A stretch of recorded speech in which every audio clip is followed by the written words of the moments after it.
7:15, that means the struggle stream, but we probably late, so it might be 8.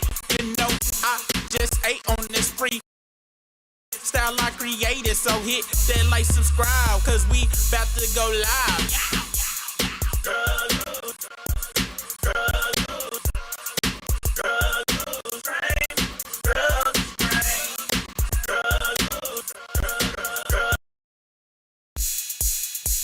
It's 7:15, that means the struggle stream, but we probably late, so it might be 8. You know, I just ate on this free style I created, so hit that like, subscribe, cause we about to go live.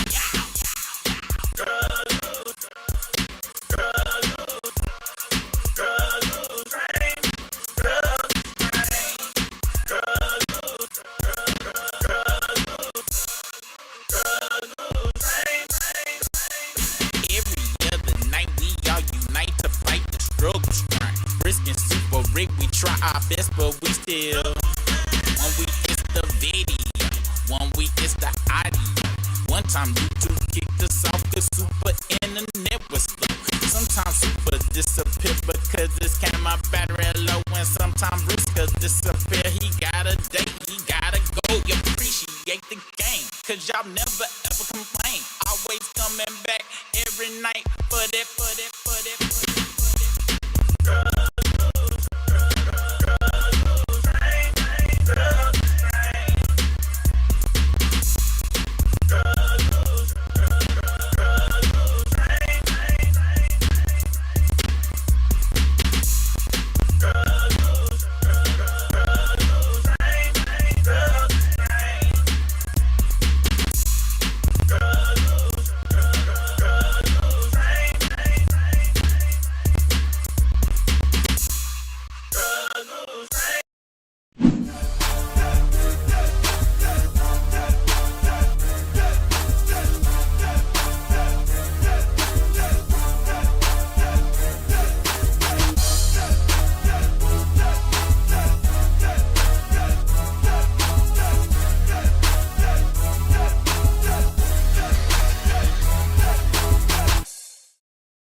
Yo, what's the business? What is the business? It's your local neighborhood super rig off in this thing. Here my boy Brisk.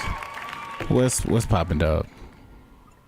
It's always a good ass day when you wake up alive and when you just came back from the gun range. It's always a fun time. Hey, it is a very fun time when you came back from the gun range and things off in this bitch. It is, what's the day? Wednesday.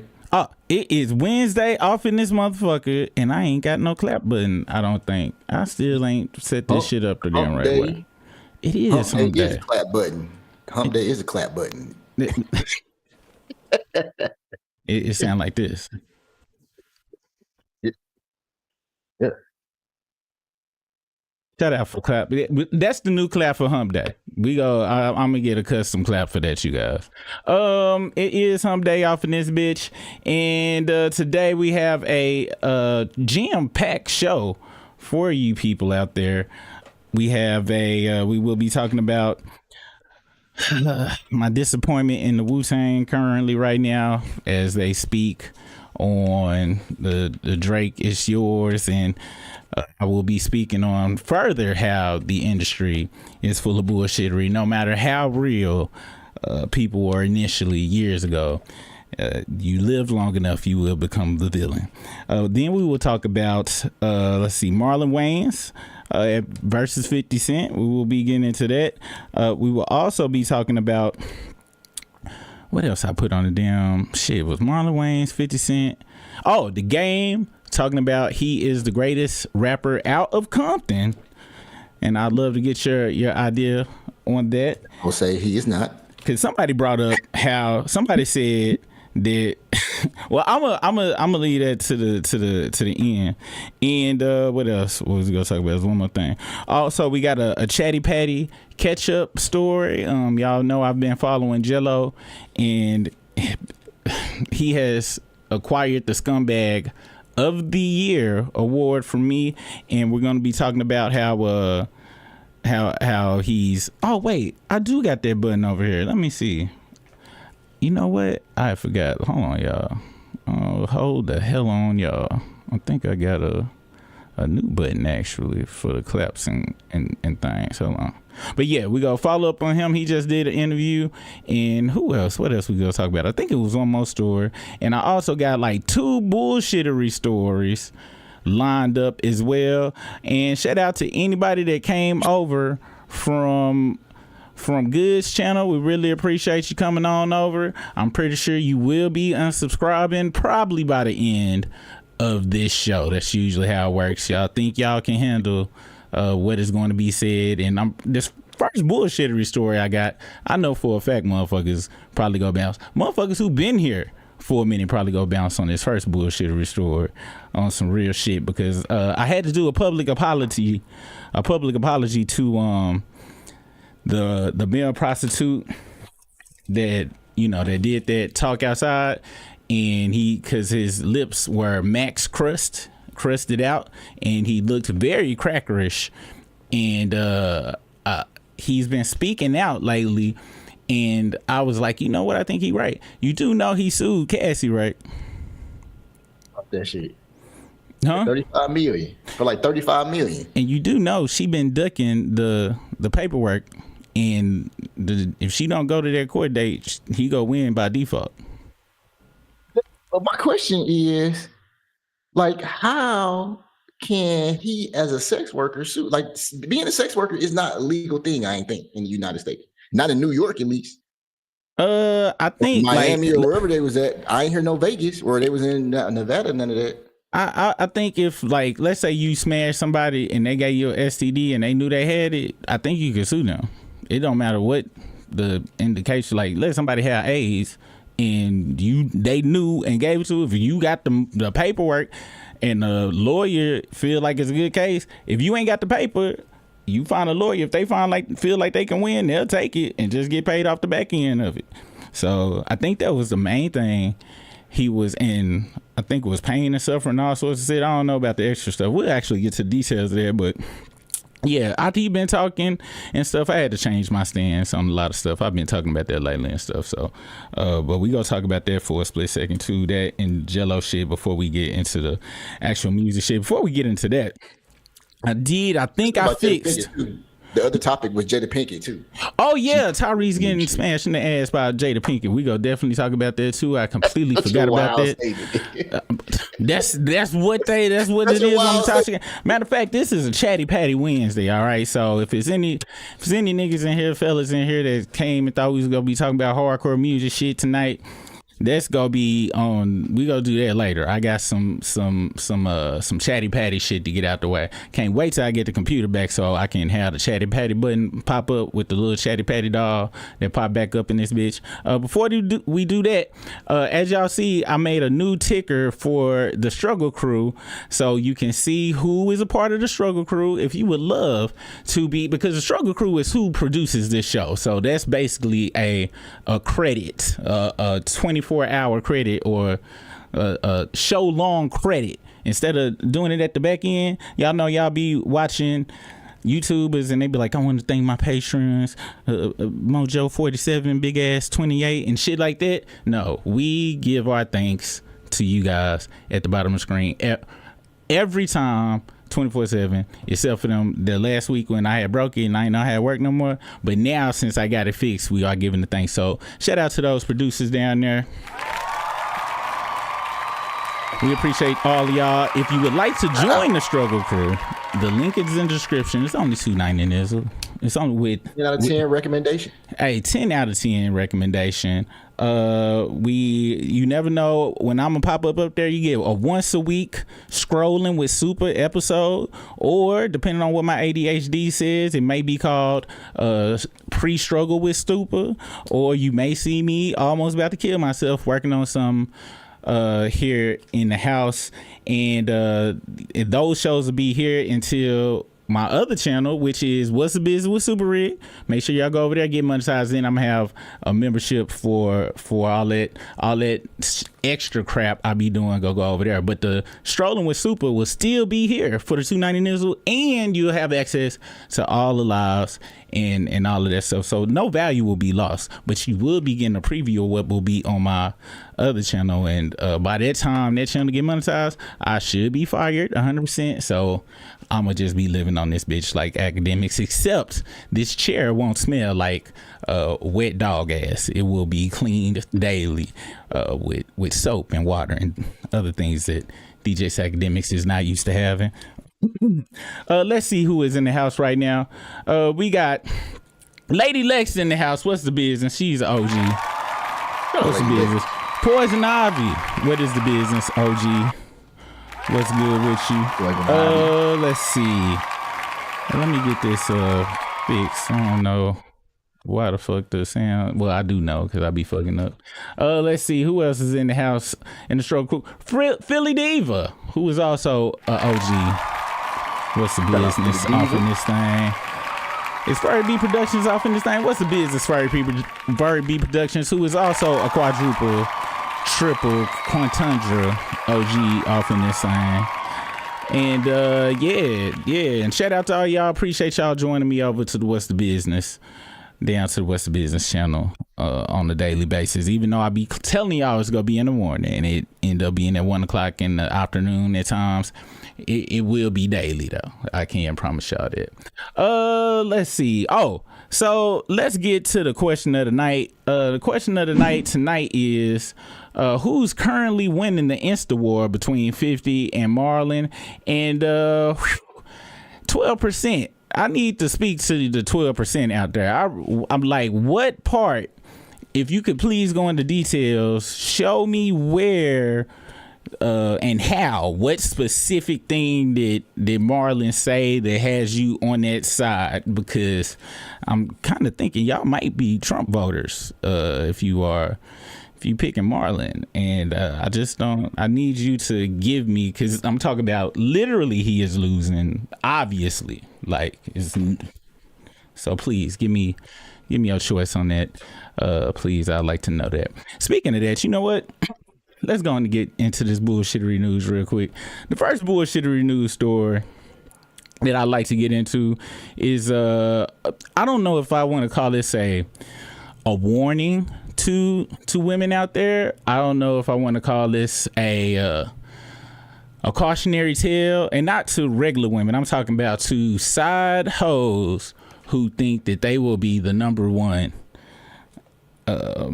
out there, okay? Because you do have, like, there are levels to scumbagness. I might make a video that's called the 7 layers of scumbagginess, and there are levels to it. So you might get with a scumbag or whatever that is cheating on his girl, but he tell you 100%, y'all, it's never going to be me and you publicly, and if you do something to try to break up this family, I am calling the police on you. That's low level scumbaggery.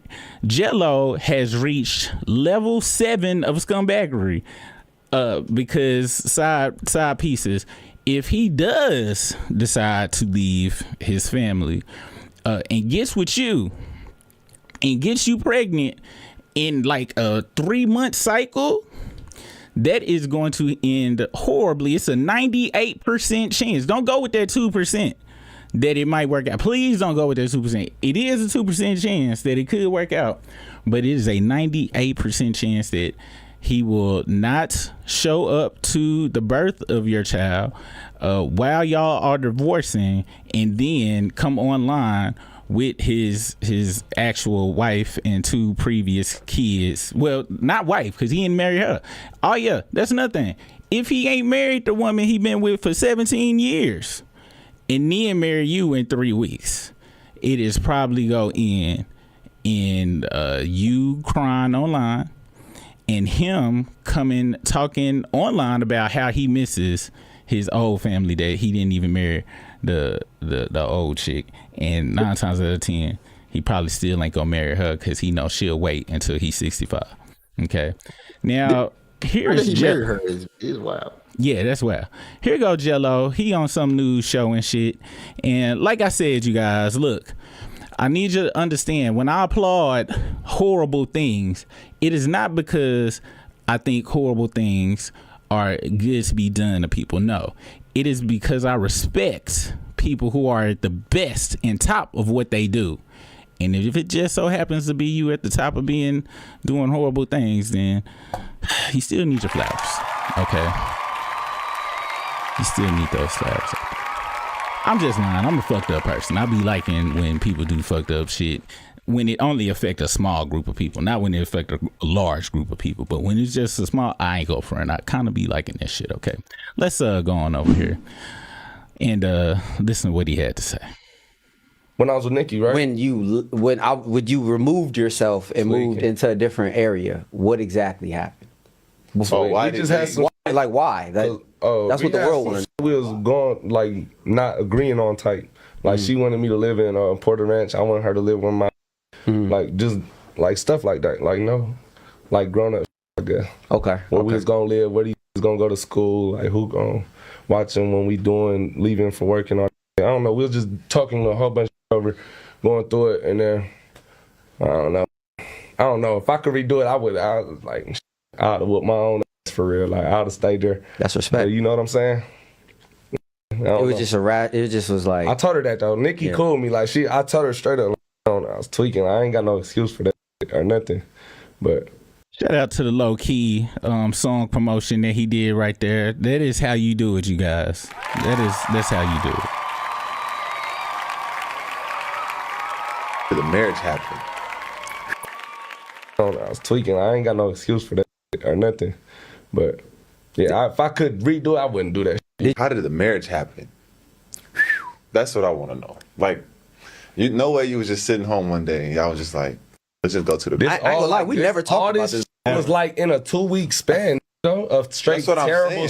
Though it was in a terrible of like I had 2 terrible weeks. I don't know how to explain it.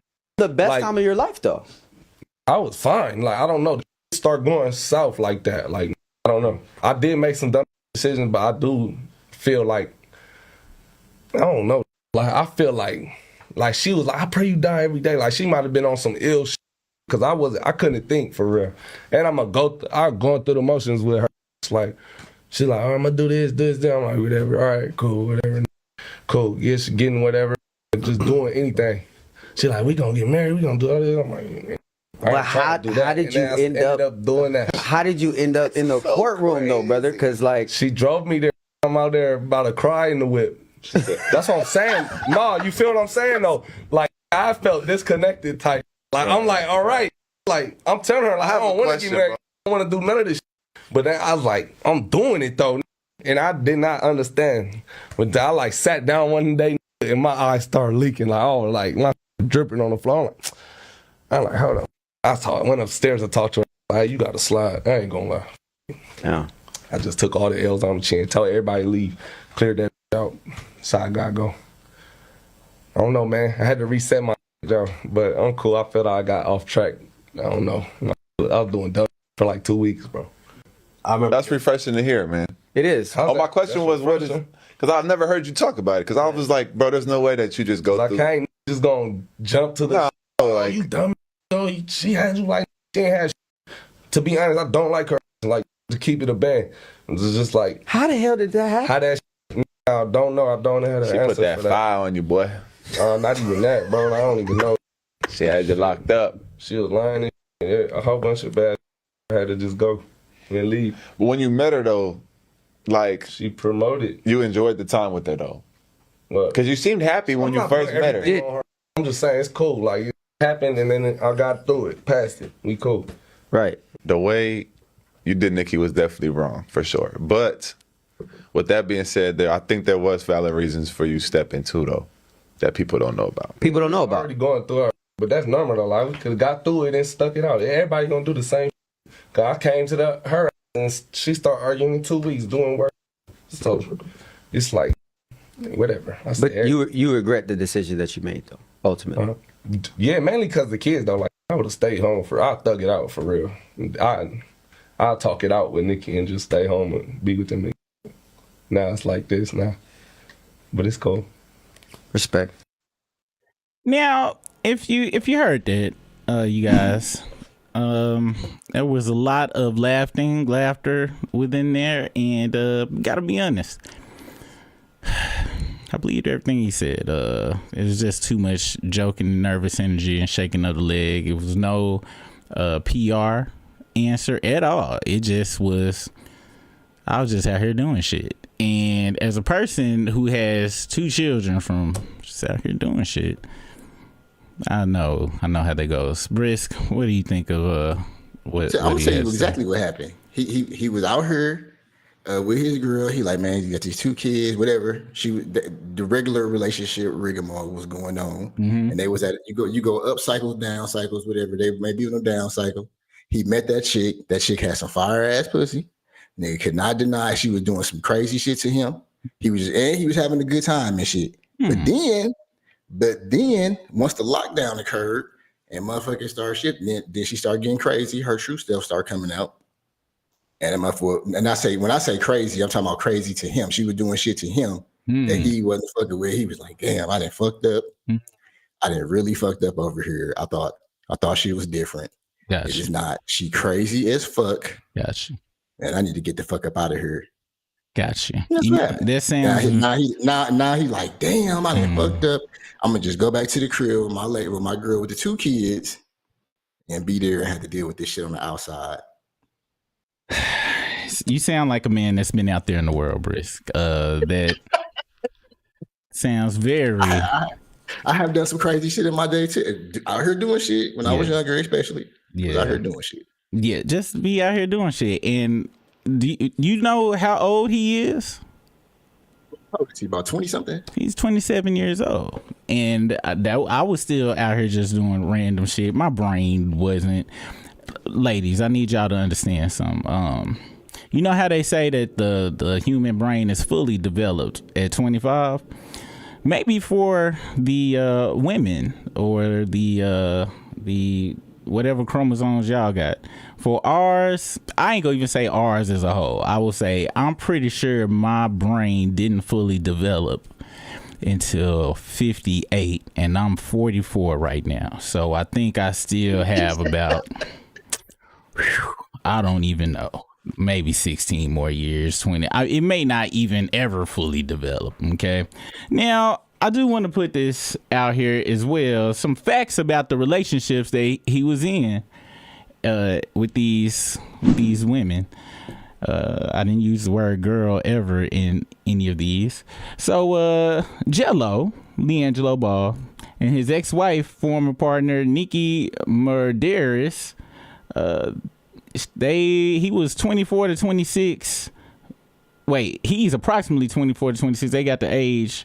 How the hell you gonna have approximately, but then have the exact birthday? See, this is why y'all don't trust ChatGPT, because ChatGPT full of shit. But anyway, I will tell you this: the age difference between them is about 9 years. Okay, and yes, she's older than him. I didn't know that. Yes, but guess what else? The age gap between him and what's the other chick's name? What was his ex-wife's name? Let's see. Jello.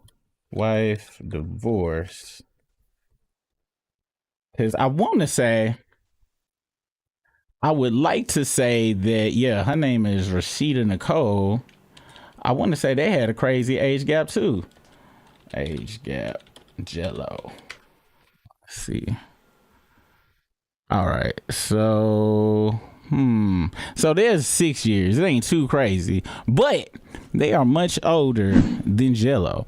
And there's something that there's a word that's been being tossed around here for a while now. It starts with a G and it ends with a ooming, and there's an R in there. It's called grooming, Brisk. And if this had been flipped on the other side, they would have been like, you know what? Those old fogies were grooming Gillette if it was a girl. But in this case, I haven't heard that word at all. And guess what? You're not gonna hear me say that at all either, because that ain't no goddamn grooming, okay?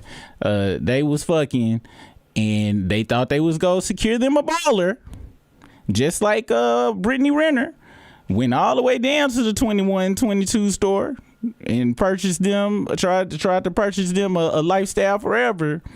So him going back and forth on them is something I feel they truly deserve, because whether you're a woman or you're a man, you are an idiot to be in your 30s and up and get in with anybody in their 20s. If you decide to do that, you might as well jump off a building, because that's what the heartbreak you go through is go feel like repeatedly over and over and over and over and over. So shout out to Jello for giving people, how the ladies say it online, the days that they deserve. It is a wonderful time, because you hear how you said I'm gonna just go back over to Nikki, but you didn't say nothing about we gonna get married, I'm gonna settle down. No. And Nikki, just in case you didn't know, now you know you got 2 bag babies, so shout out to you for the bag babies that you have. But if you trying to make it where y'all family, he's going to be at least maybe 67 years old before he's going to marry 3 more people before you and him walk down that aisle. So long as you prepare for that, it is what it is. And also he's gonna marry 3-4 more people, but it'll probably be 6 more babies. Just put that out there. What's that, Briss? You said bag baby. That shit made me think like Erykah Badu, bag baby, you gonna miss your stuff. Well, you should fix it to bag baby, you go catch your stuff, because they still good. You know what I'm saying? For a good 18 years, they straight. You know what I'm saying? I'm be honest, I'm glad I don't have a vagina, because it would be, you see how it is toys up here? It would be NBA ballers and all sorts of shit, and I would be a quadruple billionaire, because I'd be popping out a baby every year with another motherfucker straight fresh in the league. This is probably plausible, but I'm just letting y'all know what it would be, because I can only think with my male whore brain. And it's crazy that you ladies aren't all paid. Whenever I see a broke, attractive lady, I'd be like, wow, so you didn't go get pregnant by a baller out here? Really? You went to school? What? You know, you could have just, hey, it is what it is. I understand. Yes, but laying with a baller is much quicker, but I don't know. Hey, we all got different goals out here. Okay. All right. Next up. Before you go to the next topic, Samantha had hit me up. The Samantha edit. She said she's been trying to comment, but she can't comment no more. What? Can you tell? But I couldn't see if like where people was blocked at or nothing like that though. To see. Let me see. Have a look. Let me see. And you know something? I got a message I want to say too. It's based on the shit I just said as well. But let me see. We got to get Samantha Eddie back in here. She's also an OG as well. Let me see if she in the list. And allegedly, Elise said I was doing some wild shit in the video. I'm trying to figure out what music video you talking about. Allegedly, Elise. Probably the one. Cause you got a plethora. Make sure y'all go over to It's Brisk. It's Brisk. Yahoo. I mean, at YouTube. And he has a crap load of music videos that you guys can check. Brisk was a YouTuber before he was young NBA. He was NBA young boy before NBA young boy, as far as putting all his music on some real shit. I ain't even bullshitting. This is like 2009 and shit. Brisk had been doing that shit, and I met him, and I was like, God damn, nigga, you been a YouTuber up in this bitch, man. I was in St. Louis, Missouri, with the forward thinking of putting my shit on YouTube. Motherfuckers was like, nigga, I can't. What I'm supposed to watch that shit on? Because you could watch it on your phone like that back then. Yeah. My shit was fucked up. All right, let's see. Samantha edit. Oh, there you go. Show this on this list. Damn, it's a bunch of Drake dick suckers on this list back here, man. Some of them even got his name in this hoe, man. Some weird ass motherfuckers in this world. You should be good now, Samantha edit. All right. Also, if you are new here, did you hear what I just said about I get pregnant by balls and all this shit? There's something that we do here. It is called hyperbole and satire and jokes to the max. Okay, that's what we do here. Now, I went on Goods channel. That's Big Zo TV. Shout out to any of the Z team that's out there. It was one person that looked like Steve Urkel that got up on one of the videos that we had where he was like, "Oh, I couldn't tell the difference between the discernment and intelligence. It was going up and down between listening to you and listening to that black ass nigga you had over there." And I was like, "Oh, word." And I y'all know me. When I do feel like sniping in the comments, I had a nice little comment about being very happy that I was able to meet one of my favorite celebrities, yet still hurt that Jaleel White thought that I was ignorant and didn't have discernment and shit. I wasn't able to put that out in there, but if his dumb ass is around here floating around, hey, just thank you, Mr. White. Shout out to you and your white ass wife. All right.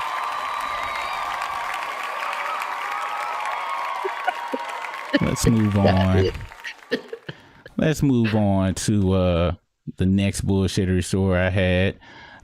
And this is someone that I don't think I'll ever be able to say sorry enough to this guy, because I sit on that I watched the video back the other day, man. I talked about this nigga looking like a crackhead and all sorts of shit for a very, very long time. And I was wrong. This guy is very intelligent, because as you know my rule, Briss, if you wear glasses, you are 8 bajillion times smarter than me. Except for you, Jaleel White. Yo, dumb ass, you stupid. Okay, I just want to put that out there. You stupid as fuck, and your fade is fucked. It looked like somebody gave you that fade with a Lady Schlick razor. Okay, that pink shit looked like you was trying to comb it out like that. And your fade, the middle part of the fade where it go up into the main, it looked like pubic hairs. Okay, I just want to put that out there. And he got razor bumps. Get you some goddamn bevel. My feelings was truly hurt, Briss. Look, y'all, I'm a Scorpio and I'm sensitive. Okay, I don't never try to hide my sensitivity over on this bitch. And when my feelings get hurt, I'm gonna say shit to try to hurt other people's feelings. Okay. All right. Next up, I just had to get that out. I really did. Now, the next up, oh yeah. So, what's his name? What you call it? No, not Leangelo. Oh yeah. So, dude, that picture just looks so wild.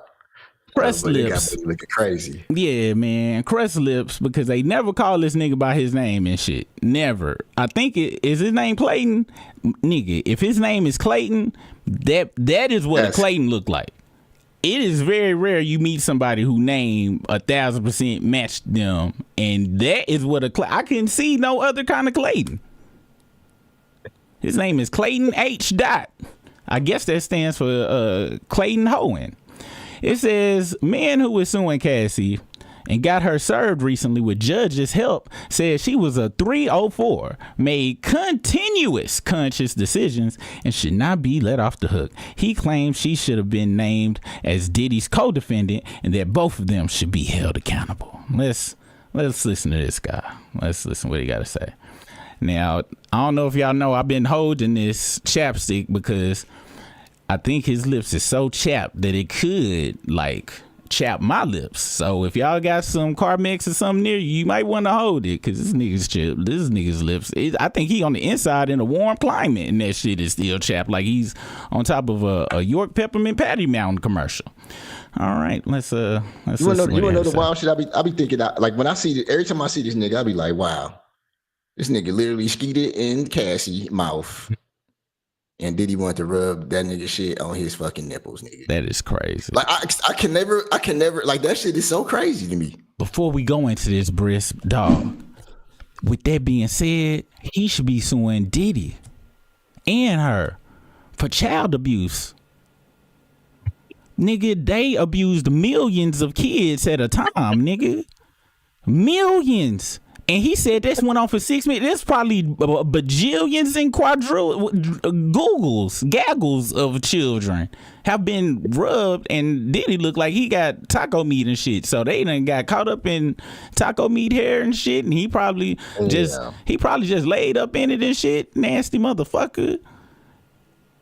Yeah, they need more charges, bro. They need very much more charges. That's why she running, because it probably is some child abuse charges and shit. Because you know, her taking them kids from the front room to the back room to get a Diddy, you know that count as kidnapping, right? Once you take somebody's children from one place to the other without they consent, them kids and ass to be rubbed on no goddamn nipples, nigga. None of them children asked for that, man. God damn, Whitney Houston is weeping, man, because she said the children was the future, dog. Let's listen what this abuse victim has to say, dog. God damn. Man puts his hand on him don't mean a woman can't be a hoe who likes large members and likes to sleep. Hold on, I think he started off with just because a man put his hands on a woman, and then he said some other shit because I think it cut it off. Man puts his hand on him don't mean a woman can't be a hoe who likes large members and likes to sleep with a bunch of men. People, the probably the most damaging thing I'm about to say that people are not gonna like is this. Audience, Cassie was a hoe. Cassie was a hoe who liked to sleep with guys who were good in bed, and I was one of those guys. It's a shame that I am being attacked, and all of these women want to make excuses for a woman who is a whore. Cassandra Ventura was a whore. She may not be a whore anymore. She grew up, she grew out of it. People change, it's okay. But that time of her life, she was a whore. She liked to have schmecks. She liked to schmuck Enos. She loved all of that, people. She used to do it for hours, and Diddy did not make her. The only thing Diddy used to make her do was stop when she was going too long, and that's the damn truth. Now, the sad part is that as the actual victim of this conspiracy, that I still don't get the same respect as Cassie because Diddy put his hands on her. Because she stole his phone and the damn freak off, and the man got caught on camera putting his hands on her. Suddenly, she's the Mother Teresa of domestic violence. People, this is a horrible misconception that is being totally manipulated by people because they need Cassie's domestic violence to hate Diddy.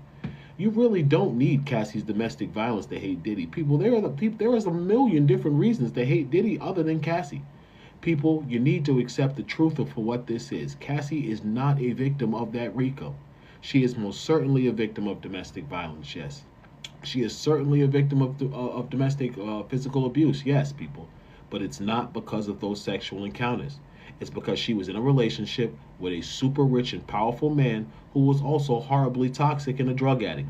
Those are the recipes for domestic violence. When you're constantly in a relationship with someone who is drugged up all the time, emotionally imbalanced, and has a super ego, women, you're gonna get your behind kicked. You know why? Because the second you don't do something that man likes, he's gonna put his hands, feet, and legs up your behind and make you do it. See, you need to understand something, people. Rich men, they use money to control women. But once the money don't work, they don't have the finesse to control women. You know why? Because they've been using money their entire life to control women. This is when these guys get violent. People, I've been broke in my life and I've had money. I've learned how to bag women with no money, and I've learned how to bag them with a lot of money. And the one thing I can tell you definitively is that my relationships that I started out broke and came into money with the woman were always better than the relationships I started out with a lot of money and then me and the girl started dating. Because people, you always have problems. People get used to people. Familiarity breeds contempt. Cassie was probably amazed at Diddy when she first dated him. She thought she was dating God, but after a while she realized that he was a fallible man and he was imperfect partner in these free calls. But so was Cassie. Cassie set them up. Cassie knew what she wanted to do. Cassie knew what she liked. Cassie knew the guys she liked to call. All of those take conscious decisions by a woman who is thinking. Cassie's not a robot. She's not retarded. Somebody's not typing keys into her head to make her do anything. People, these are conscious decisions she's making. So much like a man can make a conscious decision, a minority male can make a conscious decision, and we're still held accountable, people. They always told me when I got in trouble, people, that ignorance of the law is not an excuse. Why is it an excuse for Cassie? Why is it an excuse for other people? Because they wanted to prosecute a powerful black man. Audience, that's wrong. And I disagree with that. So I am on a mission to expose Cassandra Ventura for the pathological liar she is. And I realize there's a lot of people against me, but I don't care. I'm an African-American male. I've been fighting against racism and bias in law enforcement my entire life. And I'm going to keep doing it because I understand the truth of this country is that minorities will never be victims unless we fight for it. See, I'm a black man. I'm the wrong color. I'm the wrong energy, people. I'm not a homosexual, so the LGBT community won't support me. I'm not I'm not white, so white community. I'm not a female, so women won't support. Is he under the advisement of a lawyer at all? It's gotta be impossible that he is. Now, if you are new here, unfortunately, usually I don't read or watch a lot of the stuff that I show, and I speak before I show it. There is a phrase you're gonna hear a lot from me if you are new here. It's called I'm wrong, and or I was wrong, and this is one of those cases where I was wrong. I wrote down a few points of just how wrong I was, okay? Because it started off, I couldn't believe what I was hearing, how it started off. Now, Brisk, you asked an excellent question. Is he under the counsel of a certified, bonded, and licensed lawyer? Because to talk about how Cassie is a whore and repeatedly then said not only whore but hoe on top of that, while having an active case where you may win by default, but the judge can kind of do whatever the fuck they kind of want to do sometimes and shit, that you might still win and be like, yeah, instead of 35 million, since you like to call women hoes and whores and shit actively during the case where you need to be sitting your dumb ass down and shutting your crusty lip ass up, we giving it to you. You go get a whole $1. How about that? That's the first thing. All right. Second thing, this motherfucker said schmecks and schmed.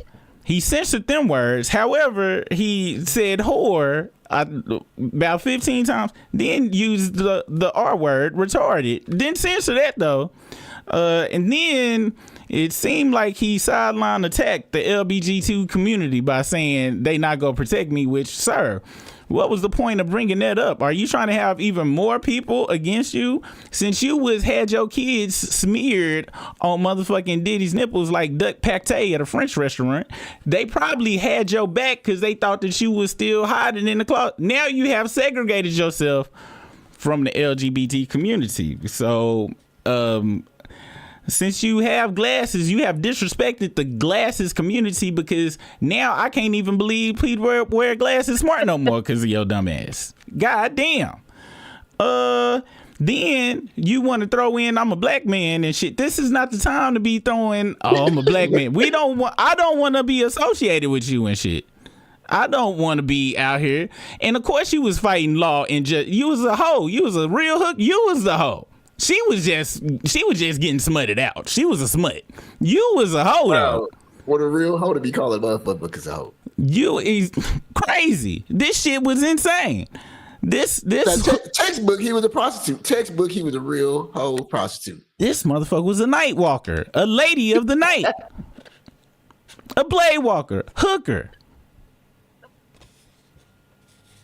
Of course you was running from the police, fighting the police and shit, because you was motherfucking pandering and goddamn soliciting and shit. And I thought you was going to have a good message somewhere at the end. You didn't. Now, with that being said, like I told y'all, once I found out she was modeling before she met Diddy, yeah, she was out there. Don't get it twisted, all right? She was out there. She knew what the fuck was going on. I thought she had just came from Nebraska and shit, and Ron Leslie had caught her at the Greyhound and shit. But once I found out she was with that super stud, running around New York, had her own apartment and shit for a few years and shit, okay. But brother, well, not brother, I'm gonna have to, I gotta, and Brisk, cause I don't know if y'all know this, but Brisk is dark skinned too. This nigga done fucked us up in the game. This nigga done fucked up us dark skins out here in this bitch. Dark skinned and crusty lipped out here and fucking up good lawsuits. You about to throw away $35 million. So yeah, I'd like to apologize to this audience. You know what, Steve Urkel, you might have been right. Cause I thought this was gonna be something good. Maybe my discernment button is fucked. I apologize for calling you Steve Urkel and saying you use your grandma's razor blades to give yourself a fade in the mirror because you stay in the shack and you probably get fucked in the asshole. I do I don't even mean that. I don't. All right. He called her Cassandra too. But to start your statement, I was like, even though you be getting your ass whooped, you can still be a hoe. Nigga, that's wild. That shit was crazy. It's crazy as fuck. Like, whose side are you trying to? Whose side are you trying to motherfucking? This nigga crazy, man. That nigga is fucked. He fucked in the head, like for real and shit. That means my first assumption. See, that's why you always listen to your gut. All that shit I said about that nigga in that original video was all right. It was 100% right. And you know what? I no longer wish his kids get justice no more, Brisk. Cause guess what? They ain't even real kids and shit. That was just sperm cells and shit that was dry by the time he got. Well, shit, Diddy made sure they wasn't dry. Cause to have somebody to incubate sperm in their mouth to get to your nipples is that is Dexter's Laboratory crazy. Diabolical. That, even though that word should be played out, that is what real diabolicalness looks like. People was wasting the word diabolical on just some bullshit. They see a dog cross the street and shit with 3 legs and be like, oh, it was diabolical. Be like, what the fuck? It was just a goddamn handicapped dog. No, this shit right here. This shit was right here was diabolical, Brisk. And I apologize to y'all once again. I'm sorry. I was on the wrong side of the law. I just saw something in the chat. Poison Ivy, she just put up a word I ain't never seen before. That shit funny as fuck. She said jackassery. We adding that to the vernacular here, jackassery. Let's go on and get that down there, jackassery, because that motherfucker is a jackass. Clayton H. Acting like a Clayton. What the fuck else was what else could we had expected from a motherfucker named Clayton, no, Brisk? God damn, man. He also was putting himself out there like, hey, I was laying it down though. Just so y'all know, she was looking for motherfuckers with the big shit and laying it down. He was just putting it out there so he can get his side. He did. His DMs popping. Look, you ain't getting. I'm sorry, you have been cursed to nothing but fat, ugly white bitches now, okay? Because I ain't go front. Like Britt said, you was smashing Cassie for a very long time during her prime and shit, but you can't. The sun don't shine on the dog's ass forever, nigga. Especially with you. This how I know he fucking ugly fat white bitches to have somewhere to live and shit. Because to get online saying some dumb ass shit like this, you gotta be in the goddamn trailer park somewhere and shit with meth in the air. That was meth. That was secondhand meth smoke talk that he was doing. Right there. Not saying he don't smoke meth, but I'm saying it was secondhand meth smoke. He probably put the pipe. He had just put that damn light bulb down and shit. Have you ever met anybody who was living off the credit that they had a lawsuit about to hit? Like hey, President, hey, dog, I got this lawsuit about to come in, dog. Let me go ahead. and hold that shit for a minute until that lawsuit money come in. Hey, I had told the story about I had listened to my auntie about, and if you watching allegedly, at least, yeah, it was on Asher, that scam motherfucking scam artist physical therapy place and shit. Yeah, I bought a whole brand new stereo. The stereo that had the little dolphin and shit that jumped up and down. That shit at Best Buy and shit. I bought that was back in 2002 and shit. I bought that motherfucker because I thought I was gonna get some money from a damn got hit in a bumper, damn crash. Motherfucking insurance. I went to a scam ass physical therapist with a scam ass lawyer, and just the insurance company like, bitch, we go pay for that goddamn bumper and shit. If you don't get your punk ass out here, that 2 months of physical therapy, it wasn't even no doctors in there, bitch. They knew it wasn't no doctors in there. They put a hot towel on my back and played some goddamn Kenny G. Dirty bitches.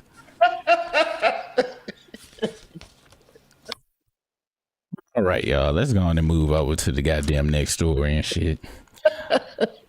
Now, this is just, it's crazy how people favor each other and shit, and I believe I don't know if he was born in New York or not, but he was moving around New York and shit. This motherfucking it's saying Casanat down here is looking like a old Puff Daddy back in the day and shit. This is Kai and that's Diddy right there. And as you go down, people sharing more and more buttons. So that's him from the side. Yeah, that nigga do look like Diddy. I don't know. if Casanat closes his mouth all the way, but it kind of looked like he may not be a full mouth closer. Okay. And I think this is why he grew this little rape mustache and shit. I can't unsee it now. This nigga look like young Diddy and shit. Yeah, he do look like a young Diddy. Behold. Now this one a little off, but I can see it though. I can see it. Now, is this giving all dark skinned niggas look alike? Of course. All right. Is there some validity to all dark skinned niggas look alike? Hey, it's a smidge. Okay. Over the years I have looked like Tyrese, Morris Chestnut, Crunchy Black from 3-6 Mafia, and other dark skinned niggas in the dark skinned community. Black. I've been mistaken for them all, my friend. It's no limit. It don't matter. It just goes all over the place and shit. But yeah, man, shout out to Diddy Jr. taking over the streaming game and shit. Now, as we continue on, we're gonna continue on into the Chatty Patty world. This jumped off on Tasha K, dog, and I was taken aback, but when I dug further into the story, it might be some validity to this guy's claims. Now, I need to go and give a warning to the fellas out here. We are about to hit full-blown Chatty Patty territory here, okay? This is gossip and rumors. This Angela Yee from the Bedford's Club, rumor has it, territory we about to get into, okay? I know I got straight hip-hop shit on that cover, but we about to go into some full-blown bullshittery. So you may want to go leave and play the game or something, but bring your girl in. She may be interested in what the fuck we about to go in, okay? I just want to let you know, full-blown patty tattery, chattery, pattery tattery is about to be going. I always put that warning out there and shit. And parental advisory.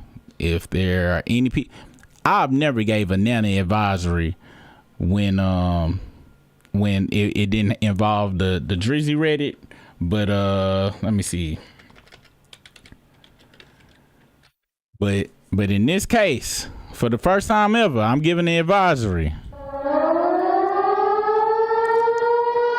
What you about to hear, you might not be able to go to sleep when you hear what you about to hear, okay? So this is a Nana advisory. Get Nana out the room. Any small pets, get them out the room. If you got a hamster, get that motherfucker out of the room immediately. Now, if you got roaches, this might exterminate all roaches. You can send all payments to superreset@gmail.com because I did you a favor with this. All right, just had to go in and put that warning up there.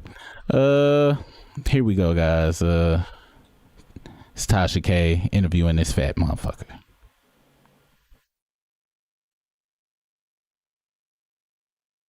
A video will come out if anything happens to me. And on that video, I promise you, on the jail. A video will come out if anything happens to me. And on that video, I promise you, anything that I've ever said is going to be backed up on that video. There's no fear now. When a person try to kill you and you survive, I see how 50 Cent is now. Why he got shot 9 times and he ready to go at any and everybody. That's where I'm at right now. I know what that pain is, almost being killed. Now, all these things that I got and all this information that I've had is about to be on. So once again, this lawsuit is just for Jada and her associates to leave me alone because the book is coming. So I know all the new threats are gonna come. And if something happened to me, just so you know, which camera is that? Just so you know, if anything happens to me, that's why I wanna do this interview with you, Tasha. There are 7 hard drive discs that are going to be sent to you, Joe Rogan, the Banfield girl lady on News Nation, and a couple other people, right? That a video will come out if anything happens to me. And on that video, I promise you, anything that I've ever said is going to be backed up on that video. Now, I didn't lead this in correctly, but this is a story about Jada Pinkett and some of her activities that she was doing. Not even a few years ago. Okay, not not even more than 10 years ago with some activities. This guy right here, whose name is Bilal, who is on Bilal is on the same list of names such as Chauncey. These are names that you don't trust any type of information around. They will extort you, and if they can't extort you, they just go drop it just out of pure fucketry, okay? Or as Poison Ivy put, at jackassetry, okay? You got to be careful out in these streets. Anyway, so she has some information about Jada Pinkett and Will, and it's going to get crazier. He kind of let y'all know that he really not playing though. If you have seen the end of Superfly, when he finally encountered the man, he was like, "Hey, bitch, you touched one hair on this motherfucking meat coat. The tape that I got is in the hands of multiple motherfuckers, and all your shit'll be put out here on display and shit. Bitch, can you dig it?" And that's what the fuck he just said here. And this is a good lesson too. If you ever go threaten somebody with some crazy shit and it's really true, make sure multiple sources have it and that they know that the multiple sources have it. Okay. But let's continue. So who the fuck is Bilal though? He's going to, well, he was Will and Jada's like friend. They used to hang out and shit. And this for real shit. Like they've been going back and forth for a while and shit. So yeah, that's Bilal. And as you see with, have you heard of the quarter zip trend and theory?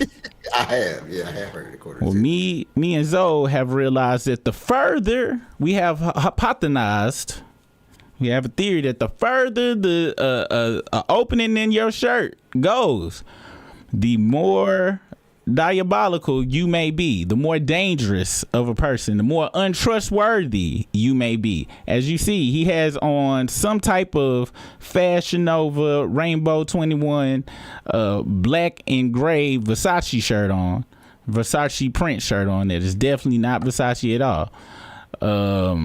That nigga had on black Air Forces with some white shoestrings. He did right here. Yeah, but they had paying back. He had on some black Air Forces with white shoestrings. Hold on, y'all. This is very concerning and serious. I'm gonna assume you right because that's the only thing that would match this damn shirt. I'm dead. I seen that shit. It was early in the video. They zoom in and out a few times in this shit, so I'm sure we go see it. But anyway, that was the runway. I forgot to give y'all an intro into this shit. We shall continue. And a couple other people, right? That a video will come out if anything happens to me. And on that video, I promise you, anything that I've ever said is going to be backed up on that video. I'm trying to do this so my book can come out, and I'm trying to do this so that people can get the information. What people don't know is anything that comes from the civil, any information from interrogatories, from discovery, can be for the criminal. And that's where we go. Hell no, I had something else that happened in the background. Hold on, wait, hold on. Let me go.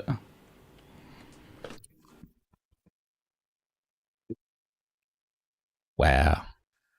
You can't trust. His name is Bilal.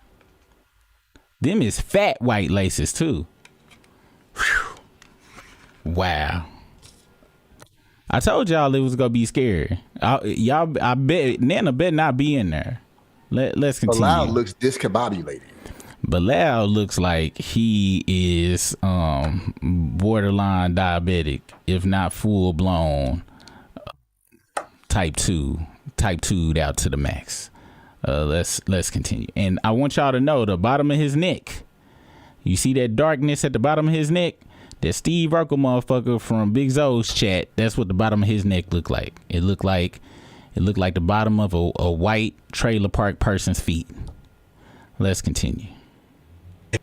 I'm trying to do this so my book can come out, and I'm trying to do this so that people can get the information. What people don't know is anything that comes from the civil, any information from interrogatories, from discovery, can be for the criminal. And that's what we're going for. Another thing that I'm going to say is that I feel in another year, because everything I told you has come true, right? No lawsuits, I was suing, I told you everything that I said I was going to do, I did. Within 1 year, it is my belief that Will and Jada will be involved with a sexual case on a criminal level. And I'm gonna say that once again, just so everybody clear. Once I finish the lawsuit and once I finish this civil harassment thing with Jada, getting all the discovery, all the interrogatories and giving them to the federal government and also giving it to the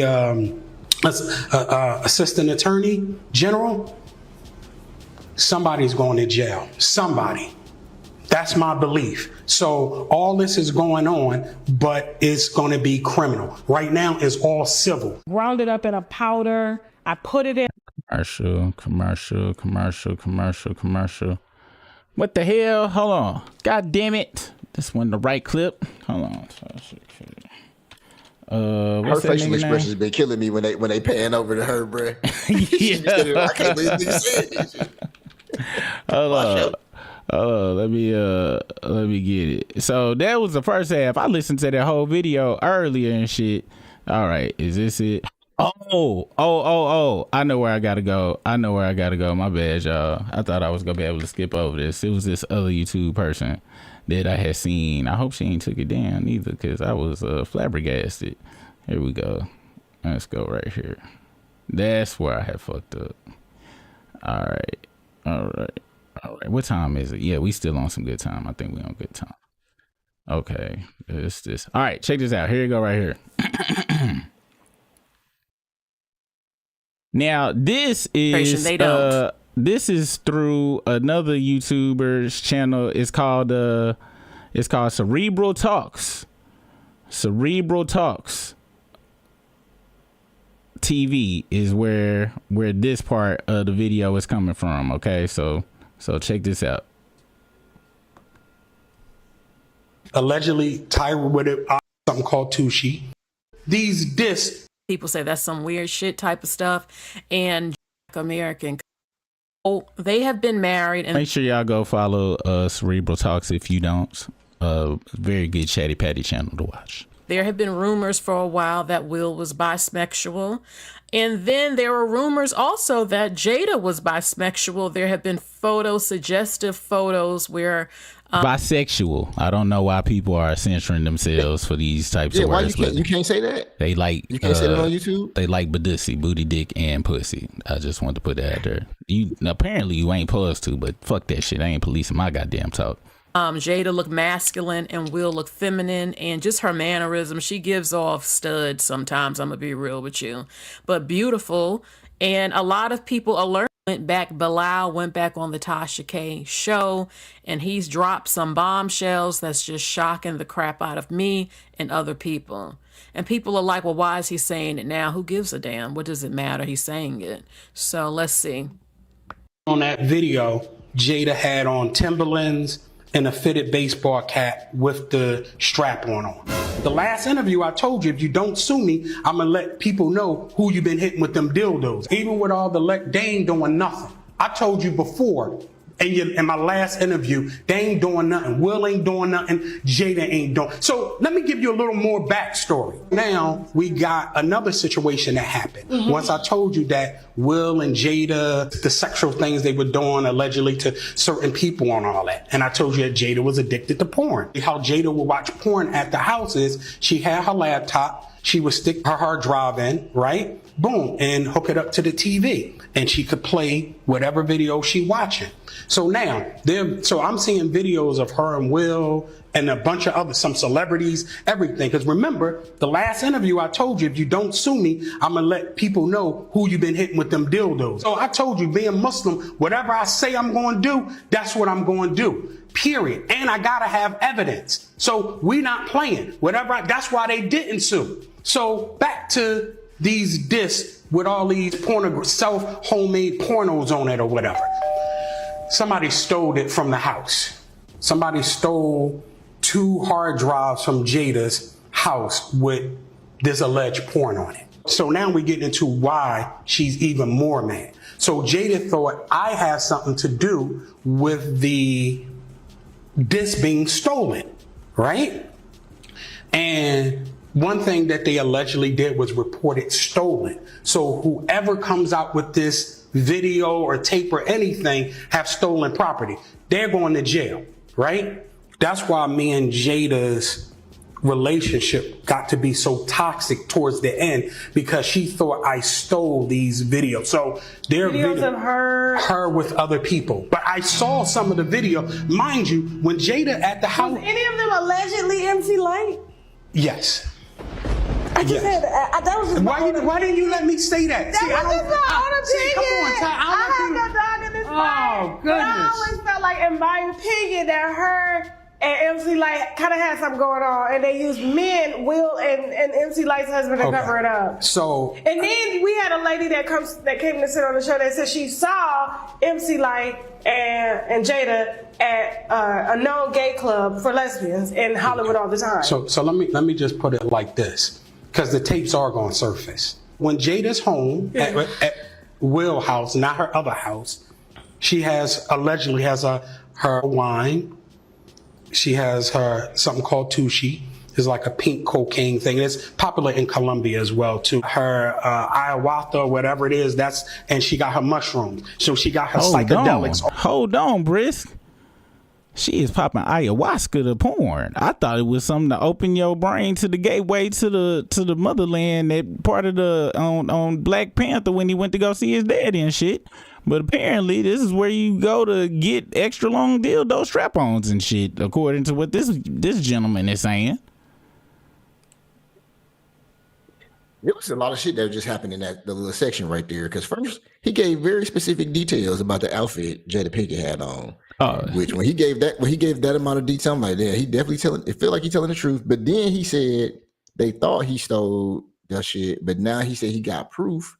So did he steal the shit or did he not? How did he got proof and he didn't steal it? I mean, he might not stole that hard drive, but he might have been up in the back in that corner. It seemed like they should have been worried about that nigga. They really should. What the fuck he doing? Like I said, Bilal. I would never let a motherfucker named Bilal. No, the only thing a Bilal can do is sell me a goddamn car. That's it. You ain't gonna be my friend. Y'all watched House Party and shit. The motherfuckers, they breath stink and shit. Let's continue. All this. And that outfit that he talked about, he goes further into detail. That outfit was for a reason. So she's sitting down here watching porn, playing with herself, and high as a kite, right? Not caring who's in the house, whether kids watching, nothing. She's in her own world. So that's how I was able to see the tapes. This is why she think I saw them, and I saw some things that were unreal, and I saw celebrities on the tape. Ooh. Allegedly who I thought to be on the tape. There's Jada with a strap on top of Will. Then she's spitting in his face and choking him. That's one. Said the Alfonso Rivera thing was a bloody mess. And in that video, he is begging her to stop, right? And she's telling him to shut up. And on that video, Jada had on Timberlands and a fitted baseball cap with the strap on.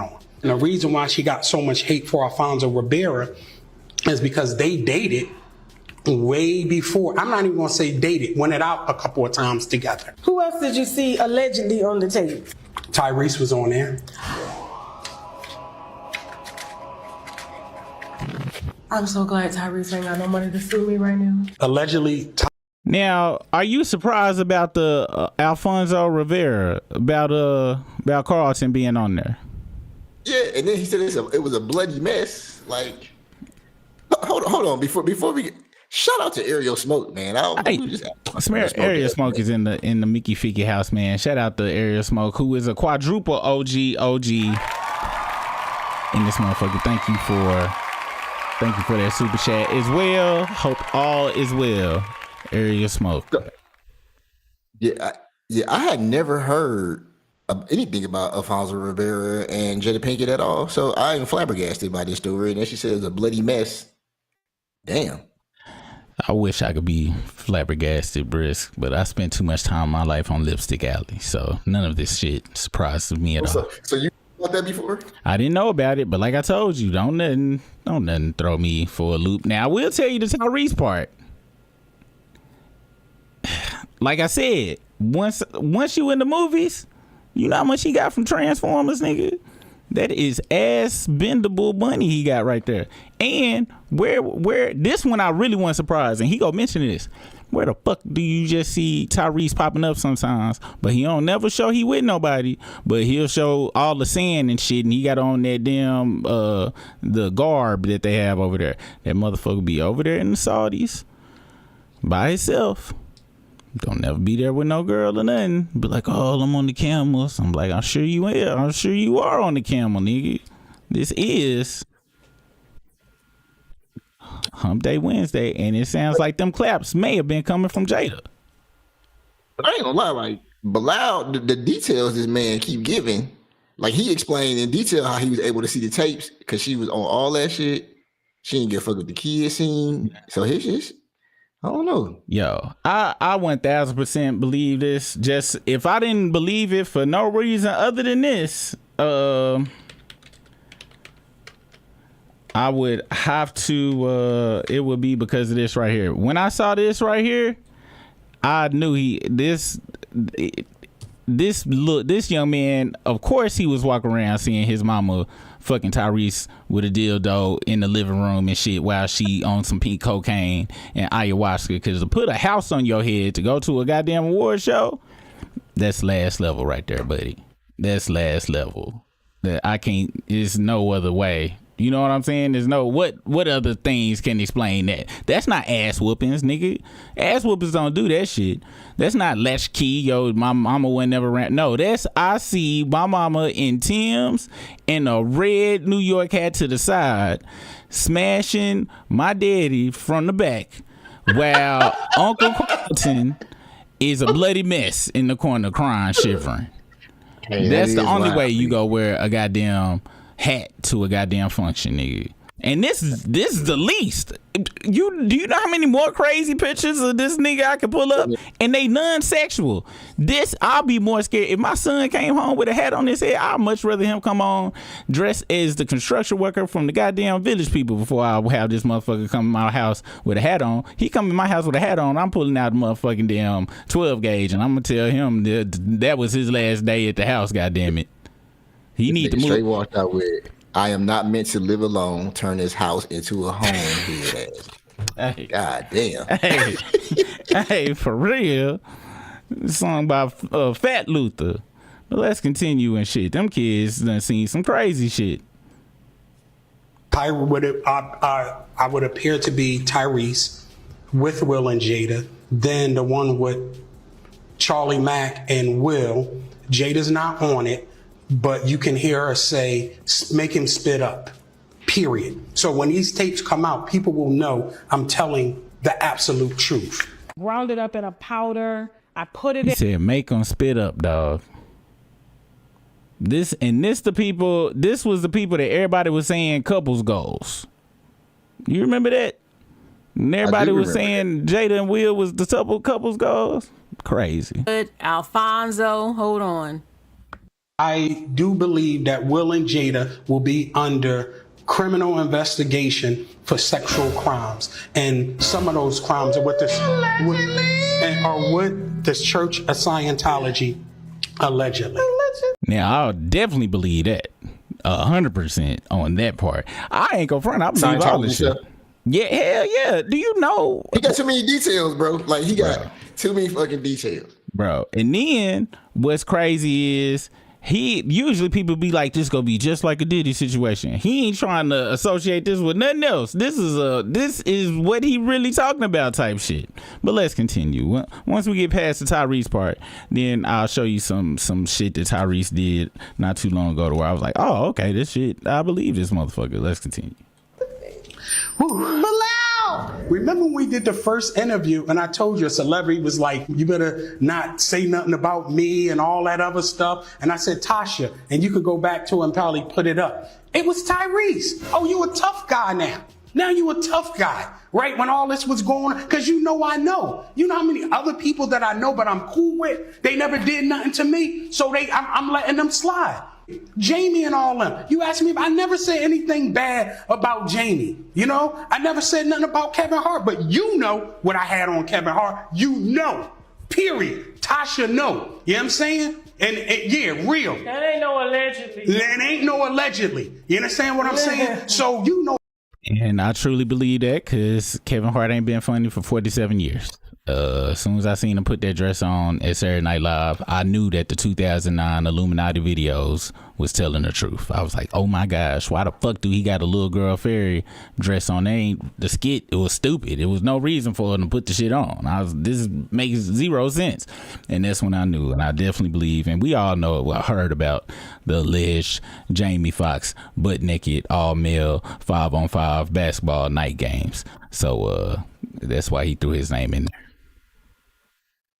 The Samantha edit put it up a point, and I looked it up on ChatGPT because I didn't know that about that shit. She was like, you remember Jada Pinkett, Tyrese admitted that Jada Pinkett and Will Smith gave him $5 million when he was dealing with his ex situation. Well, I'm glad you said that, Samantha edit, because guess where we going next with that? That is the right. Shout out to Samantha edit for doing the knowledge. We're going right to that, but that ends in a way completely different way than what you think. That story go end in. Surprisingly, I thought it was go end a certain kind of way, and it abruptly ends in another kind of way. Know how much I got on so many other celebrities, and ain't nothing come out. Nothing come out. If jokers want to jump up to Will and Jada defense now, if jokers want to jump up to Tyrese defense, it's coming out. Listen, even if I gotta go to jail, certain things gonna come out. Y'all better leave me alone. Because once you experience that death, you understand what I'm saying? It's over, and you make a man fear another man when you only supposed to fear God. Y'all got me to that point? No, man. Listen, I wish you would. I ain't worried about no damn Tyrese. We going into the psychotics, all that kind of stuff. You know what I'm saying? Oh, it's deep. Will and Jada are. So you're saying the reason Tyrese is so emotional and has a lot of issues with females, it kind of gives me mommy issues, is because he's secretly could be down low? I don't know. Like I told you, I don't speculate. Everything that I know is in here and in my telephone. And I let you hear and see things. And that's the joint I wish you would. So I know Tyrese is going to watch this. And I know people in Dubai that know him out there and what he's been doing out there. You know what I'm saying? Come on, don't play with me. I lived in Kuwait before. Of course, I visited Saudi Arabia. Come on. I'm semi-fluent in Arabic. You know what I mean? So come on. You want to play with me and you trying to stump in the Middle East? Come on, stop playing. And even the same thing with Will. What all these people do, running to Saudi Arabia. Man, don't take that ill behavior over to Saudi Arabia, man. That's all I'm saying. All these people are trying to get the Saudi money now, right? Everybody over there trying to get the Saudi money, right? But don't take that ill behavior over there. Well, at the end of the day, Tasha, I'm not worrying about let them come. Let them say something. I'm spanking them all because I'm only saying stuff about people that I got receipts for. I do believe that Will and Jada will be under criminal investigation for sexual crimes, and some of those crimes are with this Church of Scientology allegedly.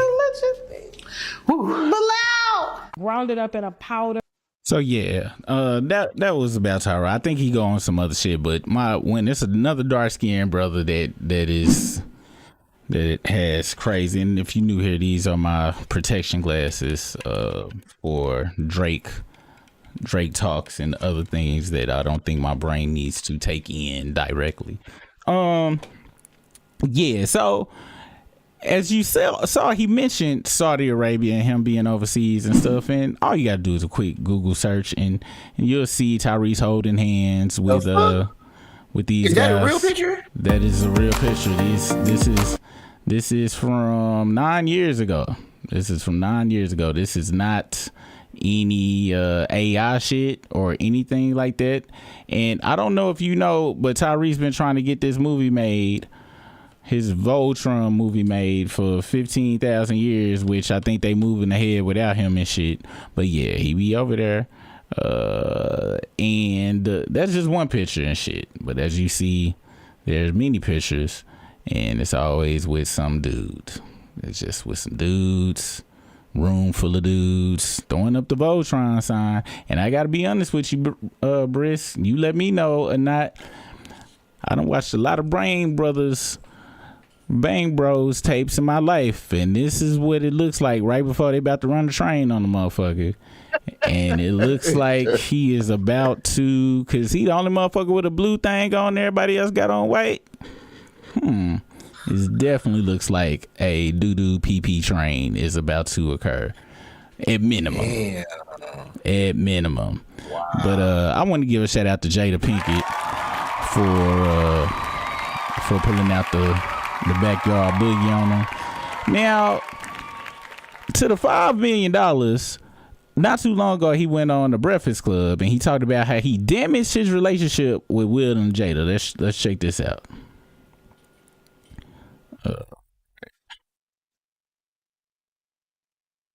Is everybody clearly could see that something was going on. This is not, something's happening. Crying video, what more do you want from me? Congratulations. Something is happening. And so now, when you're out of your mind, is it playing? You don't go on. Oh shit, my bad, y'all. I'm fucked up. Here we go.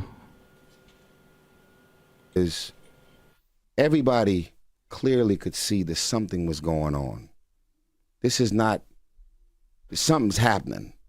Crying video, what more do you want from me? Congratulations. Something is happening. And so now, when you're out of your mind, you don't go on Instagram and say, I just got off the phone and Will Smith is sending me $5 million when I never even talked to Will Smith. Mm-hmm. Oh, you don't call Jada and say, I ain't no killer, but don't push me. Now, he says that, right? But this what he posted on, this is the post he talked about on Instagram. Do you see whose name it is on here? And they've been on the phone for 30 minutes and 22 seconds. It says actress Jada Pinkett Smith. And naming somebody's, now his phone is on 2% right here. It is on 2%. So, and he is also holding a teddy bear. So there may be, he said psychotic drugs. I'm thinking it is crack cocaine. It says, Tyrese, when we show up for each other, there's nothing that can't be done. I repeat, nothing. My wife kept the news away from me because I've been on with my lawyers all day. But our family and sister, Jada Pinkett Smith, and my brother Will Smith just sent us $5 million to help keep us afloat. You guys asked me to get off and stay off the internet. Now that my daughter's legal fees will be paid, I will listen. The Smiths and their whole family has always shown up for the Gibson uncle. Will, you're an uncle for real. And I'm saying it again, you guys. You are, I say it again, you guys are out there in the Atlanta area. Please vote for Keisha Bottoms, someone my daughter looks up to a lot. Now, you remember how I said crack cocaine? I have to take that back because that was a very lucid text and comment and things here, right? So then I saw where it says that Tyrese was upset at Chris Rock about dissing Jada Smith at the shit. His post has said, after Chris Rock done fucked up my night talking about my girl Jada, who took the initiative to stand up and make a difference, Tyrese said in the video. He said, did you really just use your stage to tear down and diminish one of the strongest female fearless black women in this town as the world watched? Tyrese asked Chris Rock. Jokes are just jokes, right? Not when someone's willing to put it all on the line to affect change for our daughters and sons of the future. Shame on you, Chris Rock. And when, after I heard the Tasha K stuff, when I heard him call her the strongest, most fearless woman, I was like, that means she was rocking that nigga's box. Should give that nigga some Clayton meat.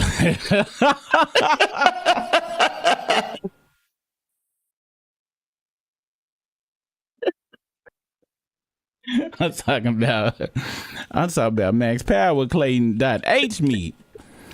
Now, as you see here, this is November 6th. The date of this is very important. Okay, this is E! News.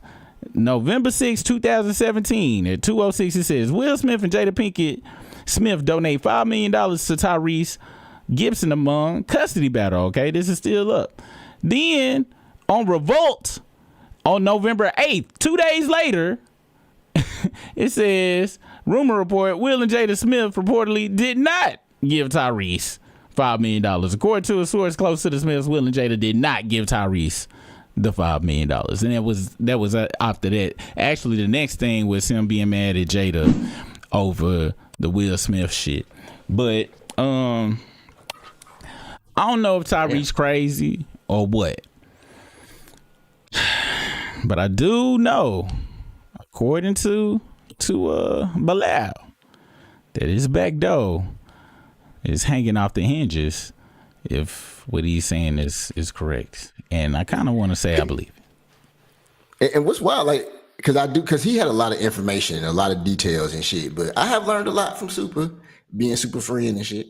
And Super always said, if a motherfucker talk about some shit and then right behind it they about to sell some shit, you kind of gotta be, and you kind of gotta look at that like with a side eye a little bit. But what was Bilal selling? A book. The book he been talking about the book. The book. So Jada publicly said she was gonna sue this nigga like 5-6 years ago. He was like, hey, she said she was gonna sue Bilal? Yeah. That's what he said. Shit. I remember she came out with that shit, and he been talking like this for a minute. This is second Tasha K shit. And this what I done learned from Cardi B. When that shit for real, them motherfuckers put they sick them lawyers on you when you really full of shit. He's talking very strongly, nigga. Bro. Nigga is talking very strong and like all the details, bro. And you heard when Tasha said, when he brought up Kevin Hart, she was like, yeah, that ain't allegedly and shit. He be showing her shit. Tasha K know a lot of shit. That's why she still be going on. She just like Wendy Williams and shit. Wendy Williams knew a lot of shit. Okay. So, all right, y'all. The Chatty Patty part is over. Every once in a while, I do get into the Chatty Patty bag. And I just felt like it was interesting to me. So now we about to go into the musical part of the show. Before we do that, let's check up on the question of the night. Currently, right now, it is who is currently winning the Instagram war. Out of 43 votes, right now, 50 is winning, obviously, and 30% is giving it up some more. I still don't understand that. And since that was the question of the night, let's move over to that, okay? Because I have both their Instagrams up as well. Now, before we get into that part, 50 Cent posted this. He says, this was from today, or somebody just chopped it up from the other interview. It says, 50 Cent says it's not over. More unreleased Diddy footage that didn't make the Netflix documentary is coming potentially to YouTube, including footage about how Diddy had a kid with Tupac's ex-girlfriend, and Diddy has daughter Chance Combs with Sarah Chapman, who dated Tupac. Let's see what 50 had to say about this. He has a baby. Yeah, well, everything couldn't make the. It was 4 episodes. Right. So it was a lot. You had to pick and choose things. Like even in an area where he chooses to date people who he knows previously dated someone. He has a baby by a woman that was dating Tupac. Wow. To add to it, but we had to cut it down so he couldn't. For time.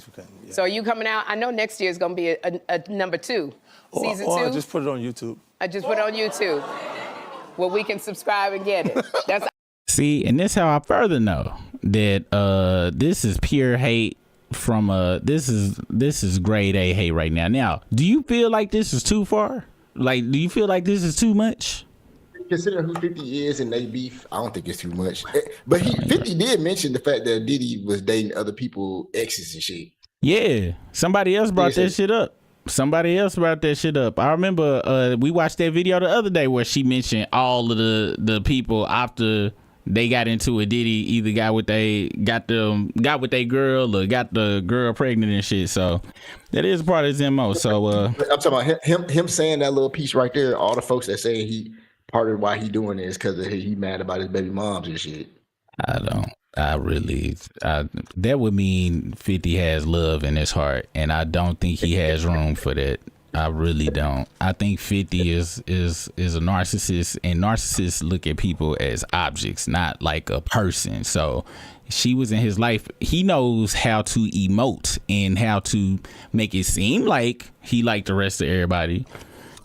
But that takes a lot of work. You got to be self-aware of what you are in order to be able to pull it off, as long as he has been able to do it. And he don't give a fuck about that motherfucker, because if he did, Pretty Little Sex Worker wouldn't have came out so fast.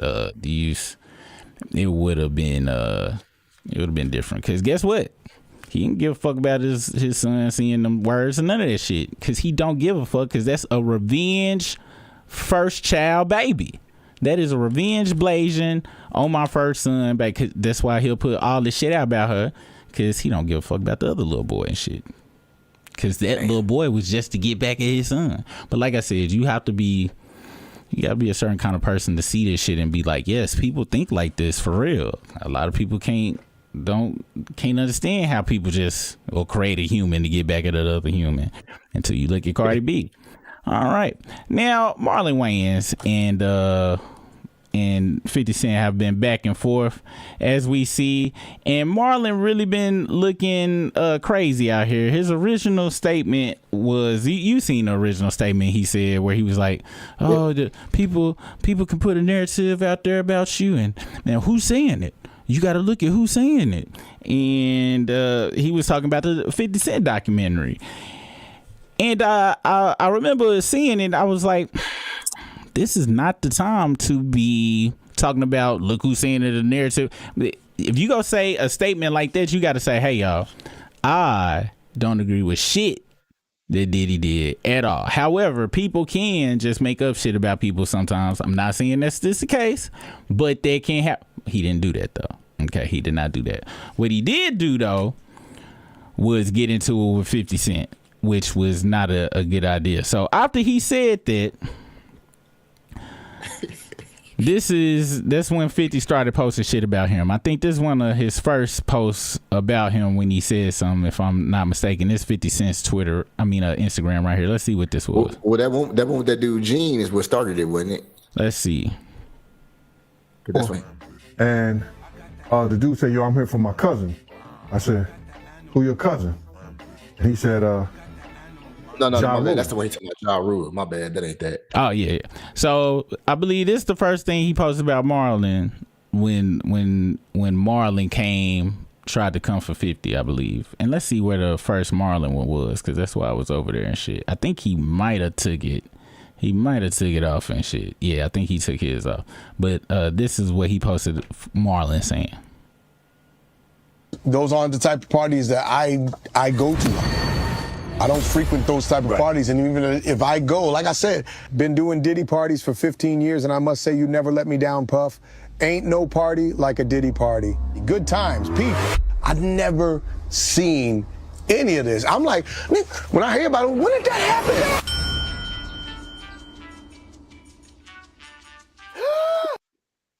And to people that like that form of comedy, like I said, the brother, the Wayne, we're brothers. I like that show, but I always was like, why do it always have to end with some? Every time it usually had to. Even in the scary movies, Sean had to, walk around talk about tucking his wee wee in, and says all niggas do it and look in the mirror, and I was like. That was crazy. Yeah, I was like, nigga, no, the fuck we don't. And to be able to see how quick he was able to just grab some footage, this Lil Rod footage. That's how Lil Rod woke up. Except I don't think Lil Rod was too upset.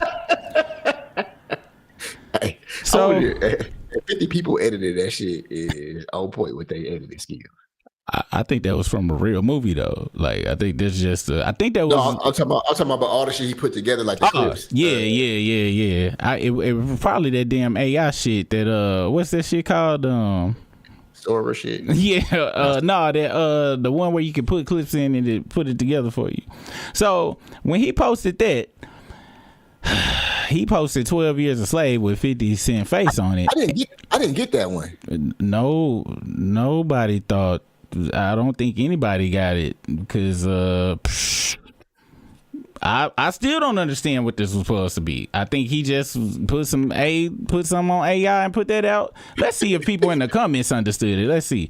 They say, dude thought we would resonate. Come on, man. Focus on movies. We follow you because you're hilarious, not your political or social opinions. Somebody said, I think 50 got you on this one. You were dressed like a whole white woman. I like you and your brother. I like you and your brother were enjoying it. Didn't you do a sequel? Then it says, if roles were reversed, Diddy wouldn't even speak up for you, nigga. Which was really, to me, the hardest in the paint one to talk about. Like Diddy, I don't think Diddy would have went up for him. After he posted that, I believe 50 might have chilled out for a second, and this is how you knew he was losing, because when somebody chill out and you start doing stuff back to back to back, that lets you know. So he posted this shit where he had a cigar, which as soon as I seen this, how is that a flex? You post a video, you sucking on a brown circular too. And shoulders, putting it in your mouth. Couldn't wait. Now we gonna find out something in this in the caption. I read something in the caption, I believe he was trying to pull a 50 Cent Branson. That's why he started off like this. But let's listen to what he said.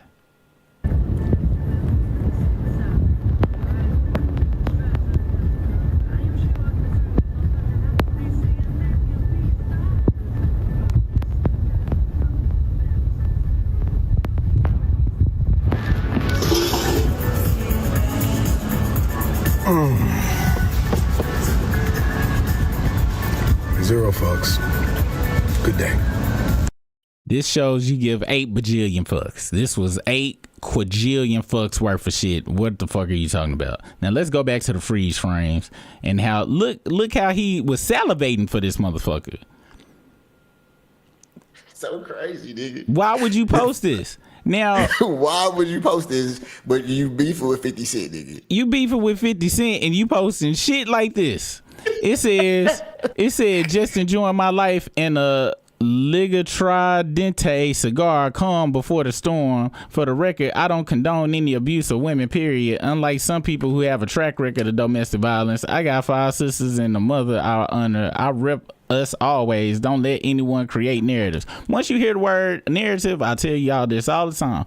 Once you hear the word, it's a wrap for that person's case and shit. I hate when people use that word. It's other words in the dictionary, but once you say narrative, that now you trying to create a narrative, and you need to shut the fuck up. But he did not. It's a fucking narrative in that freeze frame, like that. Nigga. This right here, Marlon. What the fuck is this narrative? The narration of that is, damn, I like putting dicks in my mouth. But hey, so after that, he posted this, Diddy and Puffy in the jacuzzi. I'm not 100% sure if this real or not. It might be. If you look at, because I looked at the shoulders and shit, they shoulders like that shit AI, bro. Word. Okay, then. Well, if that's the case, hey, that's a picture right there. Who knows? It could be real though. I don't know. But once I saw this and shit, like you said, it could be AI. Who knows? Or whatever the fuck. Somebody like, oh my God, Marlon, that's Julia Fox. I don't know who that is. Somebody said this Photoshop before, and then. Yeah, so if this was Photoshop, then that's kind of ass. Then he posted this. Where did you get all that baby oil from, Curtis? Many men rub oil upon me. Go smoke a Litra Dente cigar and chill, bruh. Now, if he had came out the box with this one, if he had came out the box with this one, maybe it would have did something. You know what I'm saying? This was an alright one, but he just doing, what is it called? Windmill, and now he windmilling. He just throwing shit out. Cause when I go back over to 50 Cent, all these posts this motherfucker was doing, 50 was still over here talking about other shit. Okay. Then he posted this right here. One time a long time ago, at Chris Lighty's wedding, he told me he'd take me shopping. Yeah, he's a window shopper, mad at me. I think I know why. Man, use a window shopper in the jewelry store, looking at shit you can't buy. Now, Marlon Wayans then says, some people just be lying. Come on, Curtis. What the fuck are you saying? How is this a diss? He been told us this story. And that's why he did window shopper with Mace.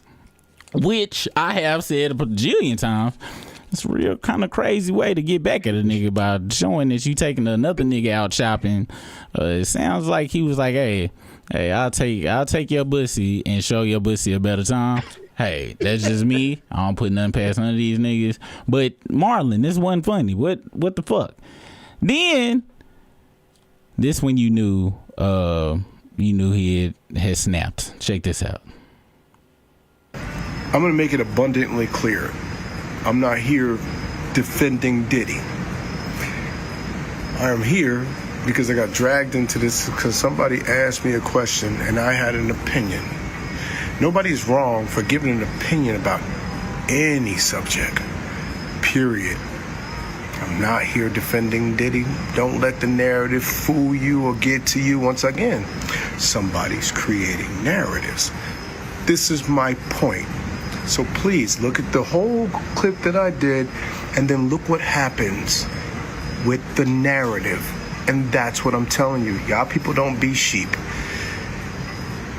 Use your brain, use your freedom of thought, freedom of speech, and don't ever let nobody bully you. Never. Don't let nobody bully you. You got me? Love. Now back to trolling this troll. Your trolling sucks. And you see how he got on the Wayans Brothers show hat so we could subconsciously reminisce about, they show and be like, you know what, I do remember, man, that show was good, man. We need to lay off. Now read some of these comments. It says, I am a Wayans fan always, but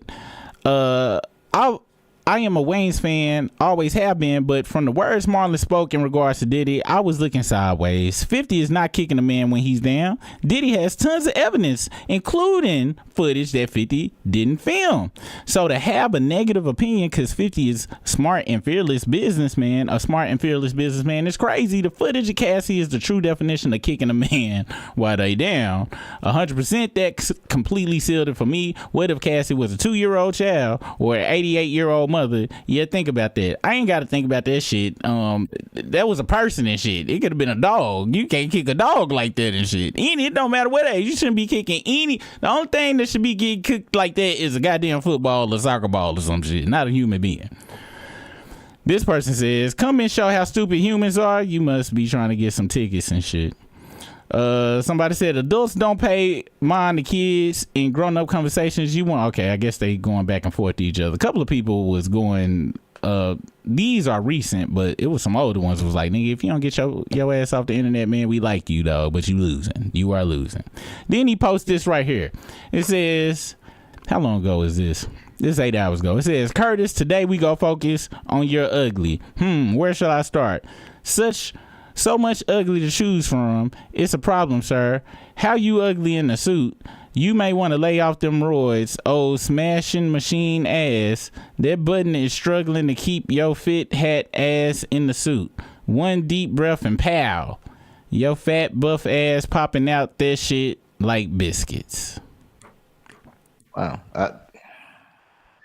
This is terrible display of trollism. I'm talking about a terrible display, nigga. This is horrible. I'm talking about this is embarrassing. I'm embarrassed for this nigga. Like, this is cringeworthy. In Kendrick words, somebody said, just came to the comments to make sure we all was on the same page. I didn't even chuckle, and I did not myself. They got 10,722 likes. Okay.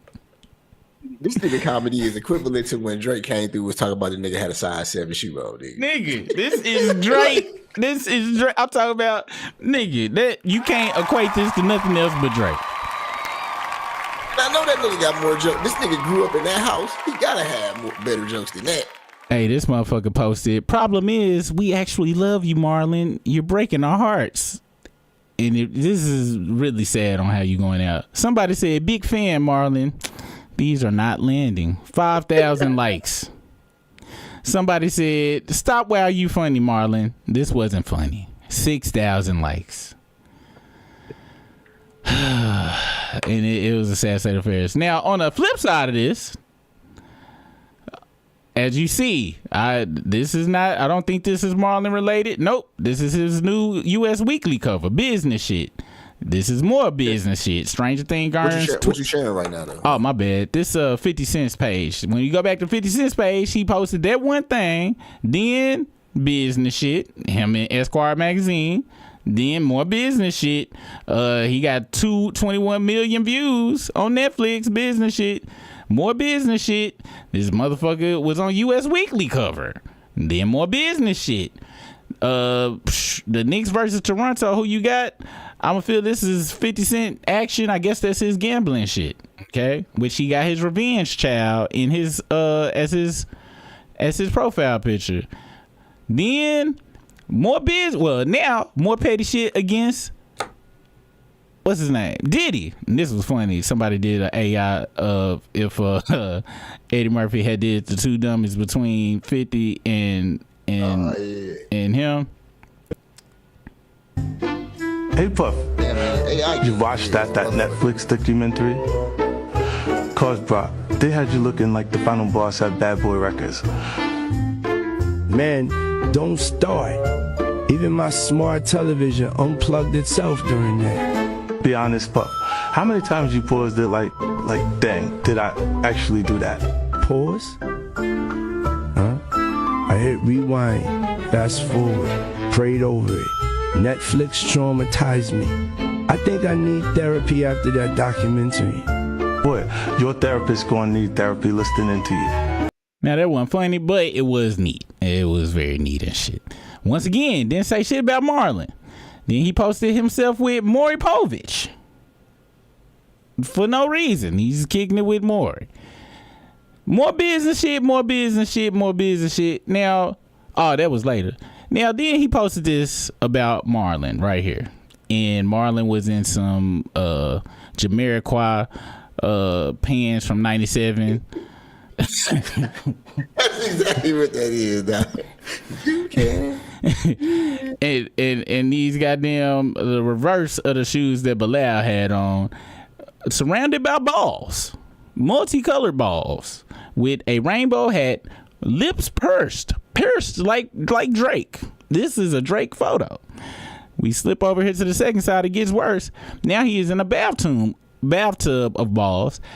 You see where his hands are at? He is grabbing balls in a bathtub of balls with a rainbow umbrella and more lip piercage while looking down at himself with Bilal type shoes on. 50 Cent says, Diddy got this fool trying to get at me. LOL, no AI. That's your vibe, boy. Keep my name out your mouth. This is all real, and this is not an AI photo. So that's a real picture? This is a real photo shoot that he got there from, okay? That's why 50 said, no AI. And I believe this was like a photo shoot. You know, his daughter or something came out either like as trans or gay or something. I think he did this as part of some support. I ain't 100% sure, but these, he did take these for real. And like he said, yeah, that's what he did. It said, wasn't he supporting his kids by doing that? Which is 100%, true. However, this is a real picture, and don't nobody give a fuck because the narrative is the shit that you posted ain't funny, and you lost. And now we go talk about why you grabbing balls, because you can support your kid. Briss, guess what? One of my kids turned out to be gay or trans. Guess you know how I'm gonna support him? I'm like, look, I love you no matter what. You'll always be my son or daughter or he, she, whatever the fuck you want. I always love you. And then they be like, Dad, will you take a picture and some ball? Hell no, bitch. What the fuck is wrong with you? I'm not taking no goddamn pictures, no balls. I told you I love you and shit. I said you can come to the family reunion. The fuck more do you want? That was a choice. And I don't even think his daughter and shit asked for that shit. I think he was like, finally, we can bond over balls. And that's sad, dog, that he did that. Wow, because I'm with you, bro. Like, I definitely, that is not. Is unnecessary. What for? What's that for? I don't know. Allegedly, Elise is in the house. Thank you so much for your super chat. And she said, Hold on. Can I make it? How can I highlight the shit without it going off? Oh yeah, okay. Allegedly said the picture of Marlon hated it with 2 snaps in the circle. Shout out to you. Shout out to you. And how much longer you got? Because I'm breaking my 9 o'clock curfew. I ain't even got to the game and shit yet. We got 2 more stores. Like 9:45. Okay, bet. We should be done by then. All right. Thank you so much for that, allegedly, Elise. Lady Lex, thank you so much for your super chat. Lady Lex said 50 favor that dog that been beefing with Tom and Jerry. He does give Tom and Jerry dog itch in that picture. And see, where was you at, Lady Lex? Why Marlon should have hit you up to come in and put some goddamn captions to the damn shit when he did that ugly shit? Because he could have pulled that off. He could have easily pulled that off with this picture right here instead of the, oh, you just ugly, which is, that's lazy. That's lazy. That's lazy. Bro. You just ugly? What? To be a white? To be a white? Dude, I'm sure Damon and Keenan had to call that nigga and was like, what the fuck are you doing? Why are you know you represented, take that shit down, bitch. I would've told that motherfucker to take this shit down immediately. It's a shame.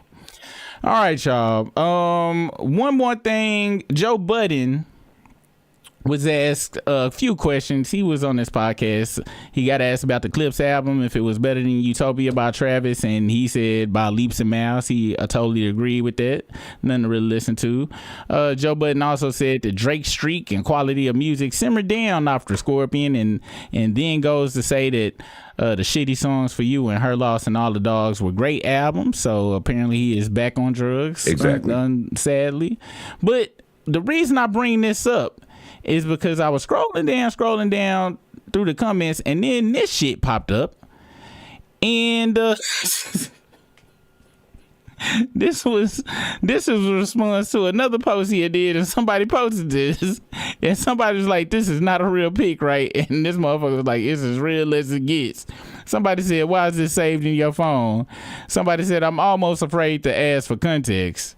And just hilarity. So what I'm doing here is right clicking and saving this image for later use, just as a laughing emoji. This is a get the fuck out of here emoji to the max. Like, this is where confusion comes in or something like that.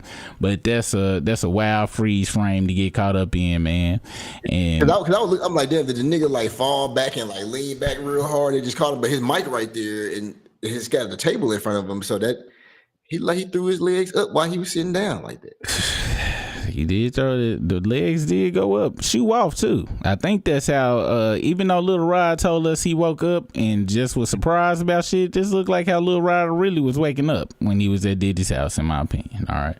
But I just want to show that picture out there. He got the quarter zip on. He got the quarter button on. That is a quarter button, and I gotta be honest, that's supposed to be professional status. So you get some demerits for this. You disrespecting the button up shirt. And what it's supposed to represent. This is fully open shirt type shit. Okay. Now, moving on to the game. Now, the game was on somebody's shit. I forgot who it was, and he said, "We'll listen to him. Let him say it in his own words." Best rapper from Compton? I'm definitely the best rapper from Compton. Definitely? Definitely. Who's the best rapper on the West Coast today? Game. Damn, that was quick. Yeah, it ain't. That's it. Ain't nobody getting at you? Can't nobody out-rap me, man. And anybody that knows will know. Because people can't, even if you are, like, no one can do what I can do. Like, no one has my skill set. Because not only do I have the ability to wrap circles around people, I'm also with all the bullshit, too, if it came down to that. So it's like I'm the best rapper in this town. Damn, Game. I mean, the OG, man. There's some OGs, some heavyweights. I mean, Cube, Snoop. I love Cube, but Cube can't out-rap me. I love Cube. And by the way, the reason that Cube can't out-rap me is because I used Cube's legacy to help me sharpen. Right. I use Snoop's legacy to help me sharpen myself. I use Dr. Dre, NWA. So it's like those guys came before me. You know what I'm saying? So it's like Kobe, right? You know Kobe watched Mike growing up. For sure, right? Absolutely. But you see the way he walked, you see the way he chewed that gum, he got the wristband on his elbow. Now, Mike, in Kobe's prime, Mike couldn't hold Kobe. No. But that's because he came before him and he done with it. Right. I'm not saying if I was in 1992 with Cube might be able to, go crazy. Right. But right now, like, nah, it's not a rapper on the West that's better than me. That's Cold Shannon to get $50 in lineups after you play your first. Brisk, what just initial thoughts? What are your initial thoughts on that statement? And I want us to be very I want everybody to really think about the what they saying before they say it, because it's been marinating on my mind for a second. But what you were saying? So my first immediate thought is, what about Kendrick? Because I mean, the Game, he can rap. Like, he can rap really well. I'm not gonna lie. Like, bro can really rap. He can. It's a lot of people that he can rap better than. Yeah, but to say, and I know as a rapper, you're supposed to be confident in your skills and shit. So I mean, I guess technically he's supposed to say that, but yes, he's not a better rapper than Kendrick Lamar. Now, and what's some of this new look? He like that one dude, Jada. What song did that dude have? I gotta look that shit up. Who is that? That old dude, that old rapper that was that song Classic Man, the Classic Man song. Why is he dressed? Why is he looking like that nigga right now? I don't. He was on Change of Heart and shit, man, and he didn't get invited to the pop out and shit. That'll have you doing some crazy shit, man. I ain't gonna front now. Game can rap, like, for real. Like you said, Game can rap. Game is kind of like a West Coast Lloyd Banks mixed with a couple other shit. The documentary was, I remember when that came out. I was in college. He got laced with the beats. 50 gave him his best hooks and shit. Hate It or Love It is one of my favorite songs of all time and shit. Unfortunately, Game, I only remember 50 Cent verse, and it's the first verse, and it's because he woke up and his mama was kissing a girl, and somebody stole his bike, and he wanted a sheepskin coat, and he was go get a hat and some other shit with it, because that would be dope. I don't remember your verse on that. Not saying you can't rap, but the documentary really was kind of carried by the production and the hooks, which you even said 50 helps you with that shit. And when we look at I'm not going by sales, people. I'm not bringing this up to go by sales themselves. But when we go through this shit, this shows when you got the industry really, got that battery in your pack in the back. You know what I'm saying? You did 2.5. Then the next one was Doctor's Advocate, which, do you remember the songs on that?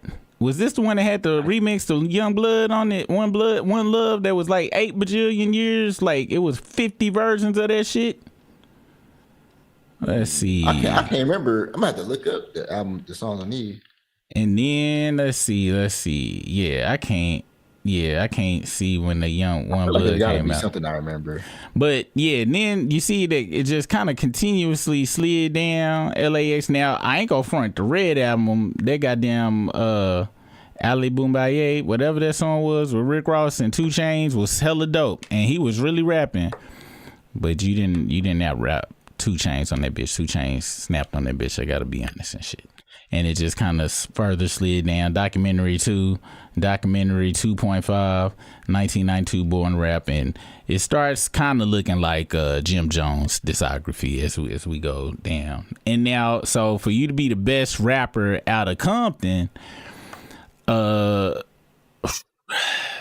it's got to be a consensus that you the best rapper. And you got to have some measurable things to go with. You only got just that one album. You can rap. But since you said specifically out of Compton, when I come over here to Kendrick, you got his first thing, the Section 80, then Good Kid, Mad City, 1.7. Pimp a Butterfly 1 million, DM 1 million, Miss Morale, Big Steppers 1. Is this can't be the total? I don't think there's a total. Is this first week or some shit? It can't be. Goddamn, I ain't know that. That can't be right. And then GNX 300,000. But this, I guess. Oh, you want to know what's crazy? This is after streaming, bro. Streaming and shit. Wow. Like, this is back after streaming really took over. 2015, you can still kind of do shit different. But any goddamn way. I was about to say, I thought that Tyler the Creator was from there too, but he not. He from like 10 miles away from Compton and shit. Is he better than Ice Cube? I get what he's saying when he incorporated. And I'm trying to really be like, I'm trying to think about really rapping. So as far as like rapping, technically the technicalities of rapping, I think the Game is a better rapper than Ice Cube. But based upon who Ice Cube is to rap and all the things that he's done, he's not better than Ice Cube though. Okay? So check this out. Because if somebody we work with said something that kind of made me change my mind about how I look at certain shit. If let's say two people can do something good, right, and then one person can do something that the other person can't do. Once you get to that category, because Game do storytelling like Ice Cube? Because Ice Cube, great storyteller. Really, that's the majority of his shit for the most part. I ain't go front. I done sit and listen to some Ice Cube songs and like We Be Clubbing and shit, and I was like, what the fuck, you just rhyming shit together, nigga? And it is outside of his story shit. Y'all think I'm bullshitting. Y'all know Ice Cube my top 5. Like my hip hop rap rippity, not my OJ and Gucci Mane top 5. No, my rapper, my Biggie, fucking L Cool J, Ice Cube top 5. But when you take it out of that, sometimes he be getting this Missy Elliott on that shit, and I be like, I guess I ain't listened to Game enough to see if he could do story. I think Game could do storytelling, and he could do the metaphors. Could Ice Cube do all of the Lloyd Banks punchlines and shit? I think so. So if we was to really, we might need to do an episode on this shit, because I think people we about to go with our fave, not faves, but who we like personally and all of that shit. But can one person do what the other person can do? So with Kendrick, we know Kendrick can tell a goddamn story. That motherfucker can tell movies and shit. If Kendrick wanted to do punchlines, he could definitely do the punchlines. We seen that on the BT Cypher and shit. Game, you listening, Game? So Kendrick can do what you do, but then he could do shit you can't do, like put together cohesive whole albums that get put in the Smithsonian and shit. You dropped some disses towards people, but this motherfucker decimated the motherfucking, like on some Goku and Frieza shit, and blew this motherfucker to smithereens and shit. Yo people still walking around with careers and shit. Like 50 is doing great in life. That's the main person you diss. Everybody else, so you can't do what Kendrick can do. So just based on that, you know what I'm saying, you can't be the best. You can rap real good, but if Kendrick, if it was told to do 2 punchlines, I think Kendrick could match whatever the fuck you do, but I don't think you can match what Kendrick did. Also, his albums wasn't popping because of who produced it and shit. Like, his albums popping, people be listening to his shit because of him. They don't be like, oh, who made this beat? Oh, who made this beat? Like, I don't never hear that. But when I heard documentary, I was like, yo, Timbo laced that motherfucker. Oh, Cool and Dre laced that motherfucker. I know the producers on that bitch, so. That album, the production on that, I remember I first heard that shit. That shit was crazy. That shit was crazy. It definitely deserved to sell the 2.5 that it sold. And you can rap. It's just you can't say you better than Kendrick just because I feel there's certain shit that Kendrick could do that you couldn't do, or not that you couldn't do, but you haven't exhibited. Kendrick done exhibited a hell of a lot of shit. You done kind of just kept it in one lane and shit. So I get it, and like Britt said, you should be saying that she the best. Every rapper should be. That was the whole point of the Control verse and shit. That's what A$AP Rocky and even Meek Mill said. Yo, that's what fucking motherfucker should say. But in reality, us as a people would not agree with you. And I think if you have close family members, like immediate family, nanas or things of that nature, and you ask them, they also would not agree with you as well. Okay, if we want to be serious. So let me. Does the Game? Did he write for other people? Probably. Ain't no telling. I don't know notably anybody he wrote for. He claimed he wrote some shit. I want to say he said he wrote some shit for 50, but you know how that shit go when people like be like in the studio and shit and vibing and all that shit. So I ain't 100% sure about that and shit. But yeah, so hold on. So the Ville dropped a video as well. I wanted to go over there, but I don't think we got enough time to do that without taking some time off the Drake shit. But I want to see what this video was about real quick. Hold on, because it said the game spoke to Kendrick for his mixtape drop, and also congratulations to the Ville, because guess what channel the Ville, this video, I saw this video on before the Ville's video popped up in my shit. Motherfucking Shig Smooth. This motherfucker done made it to goddamn, and I don't know if he done made it before, but this is my first time, so shout out when Shig Smooth sit and say some shit about your shit and then let your shit play. You done made it to the goddamn top for me and shit in this motherfucker. So you always been there, but this is, to me, that's an accomplishment and shit. Let's see. So I'm gonna have to go through the comments and say Whisper, Magic Gangster Rap. I'm gonna go through. I'm gonna have to do it the way that I did it back, because I ain't watched it yet, because you know I be wanting to fucking react to it. If y'all know what the video was about, let me know and shit. But I'm about to get a good synopsis from ChatGPT real quick, because you know me, guys, I like to use the technology, but I don't know what this video is about. Somebody know what it's about? Was he shitting on Kendrick or something, or they weren't cool or something? It say something like this: say, y'all reaching, if I got a problem with a nigga, you ain't go need to guess.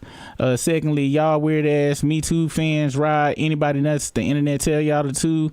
If it ain't a rapper in this soft ass industry who won't smoke, they know, and any fan who know my body of work know. Merry Christmas, ho ho ho. So I'm guessing that was what he replied back to everybody as far as the whatchamacallit. I really want to watch the video. I'm gonna watch it later on and shit, but we got to get to the meth and whatchamacallit shit. So do you think he reaching? Do you think, I'm assuming he trying to say that everybody's saying that he's saying he better, this is like a call out to Kendrick, or he better than Kendrick.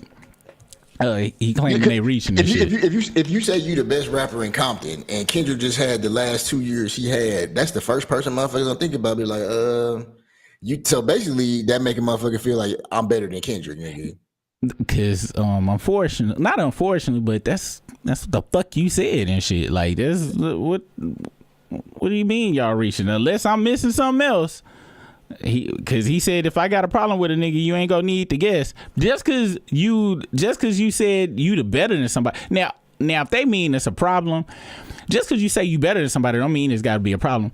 And fans out there, that's some Drake shit. That was Drake problem with the Control verse and shit. Why he started crying and whining and shit. And I'm thinking Game is telling y'all I'm not Drake and shit. Where I take offense.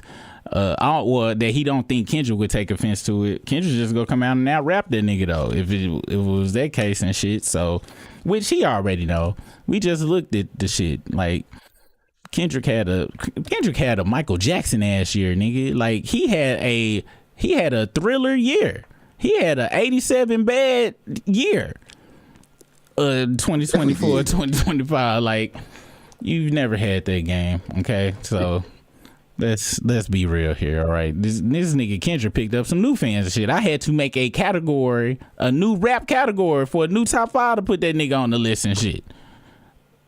I couldn't put him on my personal favorites. I couldn't put him on well, he did get added to my rippity rap list. He's still 6 though, because I like the old school motherfuckers. They all is front loaded, but he got put in my top 10 of rippity rap niggas and shit. So you not know where I don't even think you on my top 50 Game. Is Game in any parts of your list of great rappers? He's not, because even though like the Game can rap really well, because I know he'll have like a song. This nigga had like fucking 400 goddamn bars in the song, and then he'll be like name dropping shit all the fucking time. Like that shit is so annoying to me when he does that. I forgot about like I said, I just know he could rap like a motherfucker. He can rap. I'll never take that away. You can rap, but you ain't the best out of Compton. But it's good that you think that in your mind, even though we know you don't believe that for real. You just saying this shit. But that is the true spirit of hip hop though. You gotta feel like you the best. Last but not least, you guys, now I don't know if y'all know this or not, but I'm a super Wu-Tang fan. I got this tattoo and I was 16, so that was what, 97. Okay, I got this Wu-Tang tattoo with my sister on Crystal Hill Road, right across the street from this place that was called Wild River Country in Little Rock, Arkansas. This Mexican tattoo person didn't give a fuck about IDs, none of that shit. As long as you had that goddamn money, he was gonna hook you up and shit. And that's why I'm very pro immigration to this day. And I love the Wu. The Wu changed my life in 1993. The first time I heard Method Man and Wu-Tang Clan Ain't Nothing to Fuck With was on a show called Uptown Comedy Club that used to come on Channel 38 in Little Rock, Arkansas. It was a show from New York. And I'll never forget, I seen just a stage full of niggas. Just the scene, Old Dirty had hair all over his head and shit. And then all of a sudden, I heard Wu-Tang Clan Ain't Nothing. Then all of a sudden, I heard doom, doom, doom, doom, M.E.T. I was, what the fuck is this shit? I'm talking about my brain oozed out the side of my head. I'll never forget. That's the greatest. That's in my top 5 greatest days ever. It's like first time I heard Wu-Tang. I was born, had kids, like it's in that order and shit. Method Man came out and unfortunately it's politics and shit, you know what I'm saying? But I hate this political shit. I hate this political shit. I hate this climate of the world that we in, and this cemented why I be telling you, Briss, that it don't matter who your favorite is or nothing. They gonna be sucking some industry dick up in this motherfucker. I don't care who it is. Industry dick suckery has to go through. And when I say dick suckery, that just means being nice about anything if you really don't fuck with it. This is Method Man on this is Method Man on 7 p.m. in Brooklyn, which I don't know why they named it that, because we about to watch it at 9:31 in Texas, so you need to change the name of your show. It's not accurate. They asked Method Man about that dumbass Wu-Tang Forever song, which I just listened to for the first time ever today and didn't listen to. I'm gonna show you what I heard, but I remember because that's back. Like I was a Drake fan back then. I remember I was like, "Oh, you got a Wu-Tang song on here?" And I played that shit. I'm like, "Don't fucking sound like the Wu-Tang and shit." Why would he name this shit Wu-Tang? Because he's a bitch. I actually just found out recently what the sample was from. Because that shit, I never really listened to that song. I ain't like that shit. What is yours from Wu-Tang? No, the Drake Wu-Tang. Oh, the Drake. Song. Oh, okay. Because I was gonna say we go close shop early, because I don't know if me and you can be friends no more. All right, so this is what Method Man had to say about this shit. The anniversary was Nothing Was the Same by Drake, and on that album they had Wu-Tang Forever, right? That's a song that a lot of people have debated about for a long time. There was rumors there was a Wu-Tang version with all you guys on it. We never really got your reaction when you first heard that record, and I like Drake. Yeah, I like Drake. I think he's a dope artist. He puts out some great music, obviously, or else he wouldn't be as big as he is. And this is how I know it's some industry shit. You see how he had to qualify what he said? Like, let's say they asked him about Kendrick. He wouldn't have been like, hey, Kendrick got to be a great artist, or he wouldn't be as big. He would have just like, Kendrick dope. I done heard Method Man give other artists motherfucking compliments and shit. This was an industry answer shit, and I know you making money from Hollywood and shit now, Method Man, but it's still disappointment in my heart. It's still tears falling from my heart from just you saying anything opposite of you wish that this motherfucker would stop breathing immediately. But hey, we all got our crosses to bear. Let's continue. Music, obviously, or else he wouldn't be as big as he is. But when he sent the record, we were overseas. He did send the record. And, certain brothers was trying to write to it and shit. And I'm sitting there and I'm like, I don't like it. I didn't like I was like, what does this have to do with Wu-Tang Forever? And I'm not questioning his artistic ability or anything. I'm just saying, for my taste, I was more or less like, I'm not getting on that. Feels like a lot of artists especially at that time, it wouldn't, turn down the opportunity to be on a record that big. Well, no one knew it was Or going to be artist that big. No one knew it was going to be that big. I mean, as far as a big artist, you know, when you become jaded when you've been in the business for a long time. So, especially for me, y'all. right, right. So for me, it's like big artists or nah. If I'm not feeling it, I'm just not going to do it. Wu-Tang Clan just finished their last North American tour, the Final Chamber. Which I went to that tour, was motherfucking awesome. With that being said, Method, you see how the second half, he was just his true feel. I don't like it. And I truly believe that what really happened was I could hear Raekwon, because you know Raekwon was mad at RZA around that time and shit. They was going back and forth. He felt like he owed him some money and shit. And I could hear Raekwon, come on, son, we gotta get this bread, son. We got to get this fucking. And Cappadonna was fucking. I think he was doing like I forgot what they called it, but he was like a taxi cab driver and shit, but out his own car. I forgot what they called it and shit out there, but Cappadonna, I'm pretty sure he was in there writing. I'm pretty sure because you don't have a good Wu-Tang single album, so I'm pretty sure that I got the right people that was writing to that shit. And Method was like, y'all, I believe Method true words were, I like to believe was, I'm not doing that song with that bitch ass hoe ass bitch nigga, is what I truly believe, what I hope was said. Exhibit number 2 of industry talk and why I really hate the industry. Now, you know, my favorite rapper, number 1 on my list of favorite rap. Well, he in my top 3 is RZA. He's my favorite producer all time, and I love RZA raps. Okay, he is better than Jizza to me in Wu-Tang and shit. And I know Jizza is better on some other shit, but I just really fuck with RZA. And I seen this. I told you he be doing movies with Quentin Tarantino and shit, so I had to stop trusting him all the way and shit. Because you can't be friends with a motherfucker who write movies that have 8 bajillion niggas in it all the time. He write that shit with his own bare. He had to think of that. It was like, okay, I need a nigger here. I need this scene needs 15 more niggers. Let me put more niggers in here. All right. Oh, no, there's no black people in the movie. No, I just like to put that word in there. Yeah. So once I saw he was chilling with that nigga, I was like, God damn, Hollywood done got my favorite nigga. Years ago, this is on Power 106 Los Angeles station. They asked him about that dumbass piece of shit song, and this is what he had to say. Yo, the Wu-Tang Forever remix with Drake ever gonna happen? I know that should have happened. That should have happened. Yeah, we was traveling, and first of all, I just want to shout Drake out. I think like he threw an alley oop to us right there. Right. I think so. I think he was reaching out. Yeah. I think we missed it. Never too late. No, sis, I gotta say we missed it. You know what I mean? We missed things. Do you regret it? Yeah. You know, I don't regret it for no popularity or nothing. Sure. I just regret it for the fact that yo, as when you become a elder in anything, it's your duty to go back and work with the youth. You know what I mean? And to rekindle that fire. It happened to me. Isaac Hayes spent 3 years with me. We became best friends. We built a school together in Africa.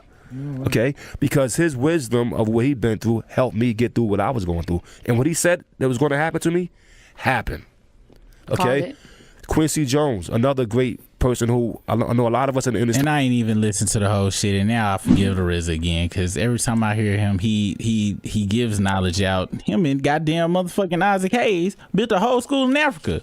Now, once again, I got to turn that corner though, because Isaac Hayes was he was in the Church of Scientology and shit. So once again, I got to turn back to my super shit to be like, you can't trust these industry niggas.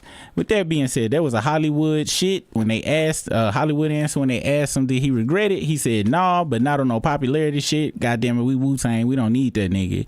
And once again, I believe truly when the tape actually, the album really got in there, everybody, RZA was like, bitch, I'm rich. I don't need to rap on this hoe ass shit. Get this shit out my face. Method Man said the same thing. Once again, he got the Cappadonna.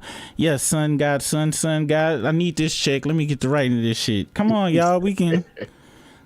I believe we can do it. Come on. You guys was like, yeah, motherfuckers, get that goddamn pen out and shit. My album was trash. You know my album was trash, RZA. You gave me bullshit. But everybody else, like, you can suck my balls. It was one more Klansman that I saw that spoke about it. Now, sadly, this is on fucking DJ fucking Vlad's goddamn platform. This is from also 10 years ago. This is what he had to say.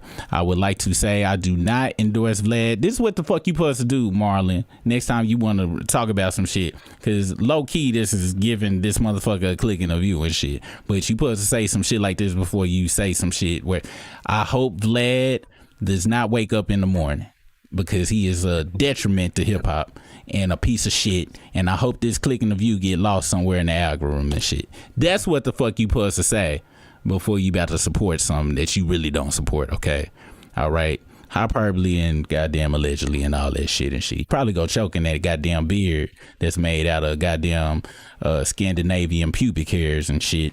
All right, let's play this shit. So Drake had a song called Wu-Tang Forever. Right. And I didn't quite understand why exactly it was called that, because did they sample the Wu-Tang version somehow? I believe there was some type of sample. It's Yours. The sample from It's Yours was in the record, but the sample that he used from It's Yours was the actual Tila Rock record. We sampled Tila Rock for It's Yours, our record. Now he makes a record called It's Yours with the same Tila Rock sample, but it wasn't us, like he sampled us. So having that sample in there didn't make it like, okay, it's officially Wu-Tang to me. But he was like, you know, something, man getting his money, tell him it's yours. He was saying it like that. I'm like, yo, it don't represent what we were saying with It's Yours, so I didn't understand how, you know, this is a dedication to Wu-Tang. For the people who don't know, when that happened, I went on Twitter and I was seeing, you know, being tagged in a whole bunch of tweets like, yo, what's up? How you feel about that Drake shit? The boom, boom, boom. And I tweeted out, damn, yo, I'm just waking up. Why am I getting bombarded with all these Drake diss tweets? You know what I'm saying? That's exactly. It says, woke up to a lot of Drake disses. Shout out to Twitter back then for having motherfucking good taste and shit in this motherfucker. What the hell? The homie did a song about us, right? Is this not love or respect? Or did I miss some? What if he stole, or what did I miss from this tweet right here and shit? Because you know he ain't original. Let's continue. I'm sorry, Inspector Deck. He took your shit and fucked it up and made it some hoe-ass crybaby song shit. Exactly what I said. Then everybody was like, oh, you must not have heard the song or whatever the case. And I'm like, nah, I didn't hear the song. But let me check it out now. I go hear the song. I'm listening to it word for word. I'm listening to it carefully. I'm listening like 3-4 times, trying to see where the Wu-Tang reference comes into where you tie that song to us. I could not find it. You know what I'm saying? So then I tweeted out, you know, on second thought, after hearing the song, this is beautiful. After listening to the song, I agree with you. Now, remember, he said they was dissing him. I know it was all sorts of he a bitch ass niggas in that bitch. I put my life it is on there. It says, I agree with you. It is in no form a tribute to Wu and should not wear the title Wu-Tang for motherfucking era capital motherfucking exclamation point. And that's exactly when I first heard that song, cause I saw the title on the shit. I'm like, damn, they got a song Wu-Tang, okay. I heard that. I'm like, what the fuck is this, nigga? This ain't fuck. This got to do with the Wu-Tang, nigga. I remember seeing that shit, being disgusted. Let's continue. I agree. It doesn't honor Wu-Tang like that, so it shouldn't be called Wu-Tang Forever. I put that tweet out, man, and you know the Drake stands or whatever you want to call them. You know they came after me. This is 10 years ago. He knew about the goddamn bitch ass Drake stands all the way back then. They knew about them hoes. And also, I need y'all to know something, because I know we all was thinking the same thing. We all was thinking, what the fuck is up with Inspector Deck ears? And he gave us what happened to it. He told us that he listened to that damn song 5 or 6 times, word for word, and it melted his ears. So I hope that he was able to get some ear reconstructive surgery and the proper therapy to recover from listening to hoassery that many times in a row. Let's continue. You know what I'm saying? I'm legendary on my own right, and I've done what I've done for the game on my own level. You know what I'm saying? he is the next level. He's the future. He's taking it where it's going now. All right, so he's obviously on drugs. So, I seen that. So then I went over here to the Wu-Tang Reddit, okay? This is some 3 years ago. Some bitch had the nerve to come in the Wu-Tang and disrespect it with this picture of this nigga over here being a bitch. And of course, like I told you, I love Capadonna Run and they goddamn The Pillage. I still listen to The Pillage to this day. I actually know half the damn album by heart. But you see how Capadonna had that? I'm gonna have to stop using my car as a cab, because this was before Uber. He was doing this shit. He was doing that shit in the streets. You can see that right there, the money hungriness and shit. Drake bitch ass trying to look hard and shit. Look at his ass, constipated face bitch. Then when you come in here, this from 3 years ago, it say, I saw this picture in my kid's highlight magazine. Like, can you spot something that doesn't belong? Shout out to the Wu-Tang motherfucking damn. This is how you handle some bitch ass shit like this. Somebody said, right, put this on Photoshop request to save a good pic. Then somebody said, yes, Capadonna. And you see that was kind of, they saw the look of, I want to work with Drake in his eyes as well. That's why that came in there. He got negative too, but you seen it. And I love you, Kappa, but you was gonna take that check. You know you was gonna take that damn check. Somebody say, I see a pop star among hip hop legends. Then right here, Drake is so whack, which is 100%. This is home. This is home. You can't really love like rap and ever like been able to digest Drake. But I guess I'm wrong, because we heard Capadonna listen to it, but you saw what happened to his ears and shit. So that be a lesson to you. Now I went to go find I ain't go look to go find it, but I ended up falling. It got what's that word? Suggested to me in my Reddit and shit. Now let me go and press this button. We about to go to the Drizzy Reddit, okay? We about to go to the Drizzy Reddit. And for those that don't understand why I'm playing this alarm, we almost off, Briss. We a minute over, but we about to get the fuck off of this bitch. Drizzy logo. For y'all that don't know why I play that alarm for the Drizzy Reddit, this is their logo, okay? I need y'all to understand that this is their logo. And for those who are confused about what the fuck is going on in this picture, they are doing something I just found out exists, Briss. It is called the two-handed double jerk off wraparound, my nigga, where one person hug and the other person tug, and the shit is insane. It's called but it's the double Dutch version of it. And this is the goddamn sign that they got for this shit. This is what the logo of they Reddit is, these nasty fucks.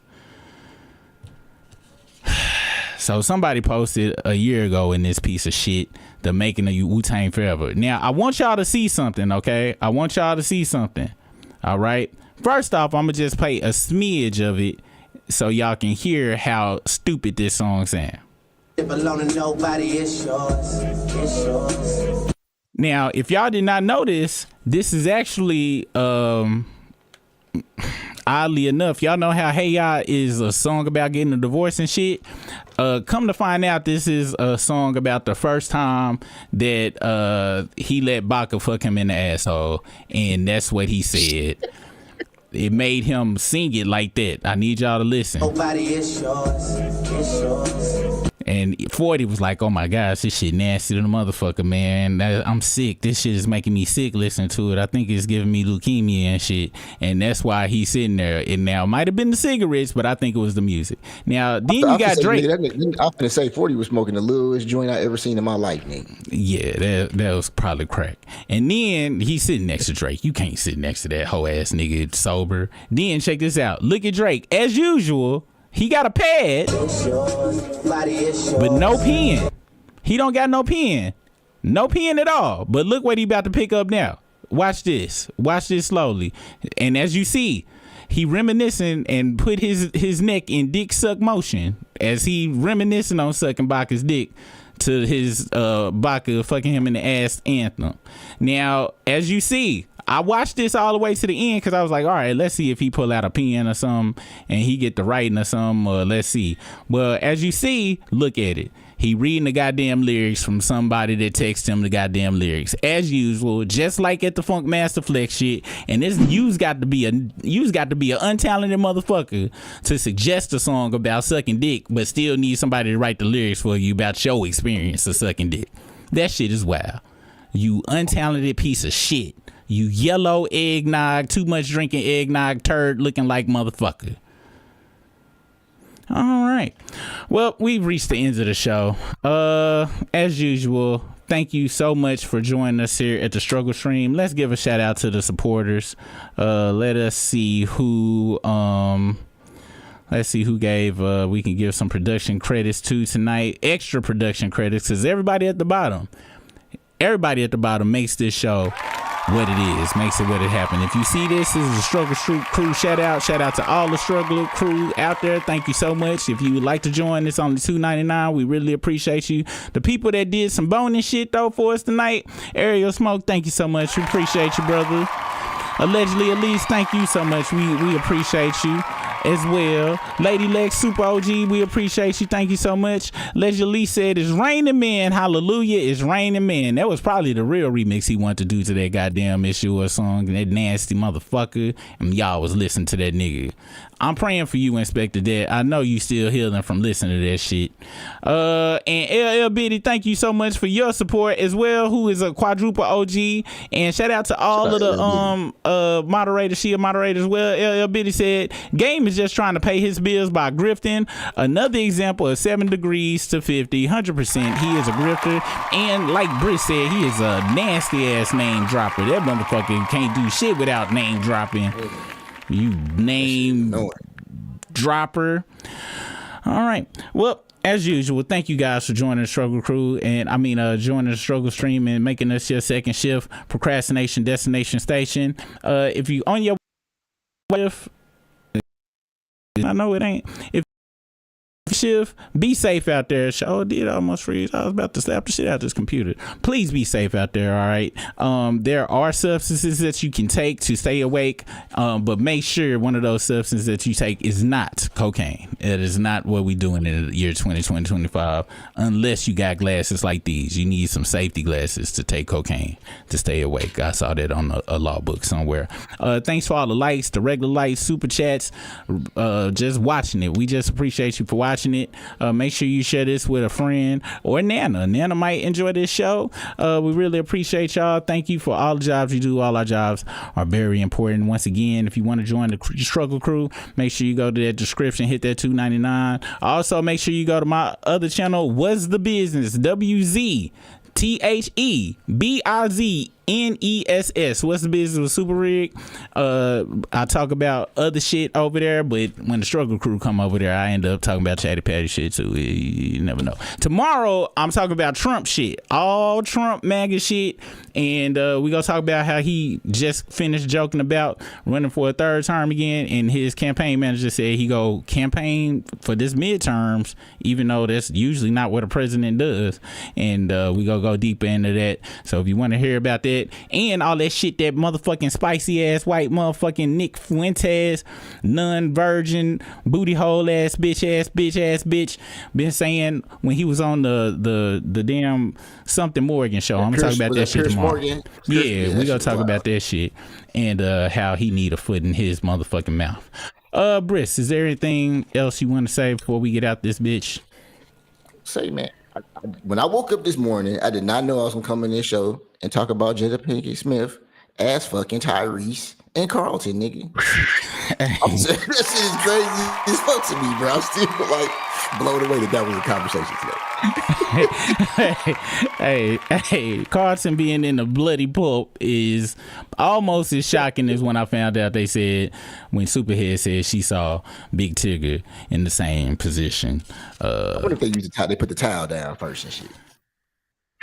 I mean, putting a towel down for blood is period blood is one thing, but like pussy blood, I gotta imagine pussy blood gotta be that deep red. Pussy blood, that type of blood they say that if you see that in a toilet and shit, you probably got cancer and you need to go see a doctor and shit. So I don't think you can have light pussy days and shit. So a towel they need to be putting down like plastic, like Glad bags and shit, the heavy duty time for the motherfucking damn yard work and shit. I ain't got the damn. Put some plants in my house and shit. Fucking gnats. Some gnats. That shit was a couple of weeks ago in this motherfucker. I was doing the same damn shit. Man, come to find out my son had a whole damn trash can up there. He was putting his fast food in and shit and just leaving that shit up in there, dirty motherfucker. I love you, son. You're the best. You guys have a good night. We see you on the flip side. Peace out. Be safe out there.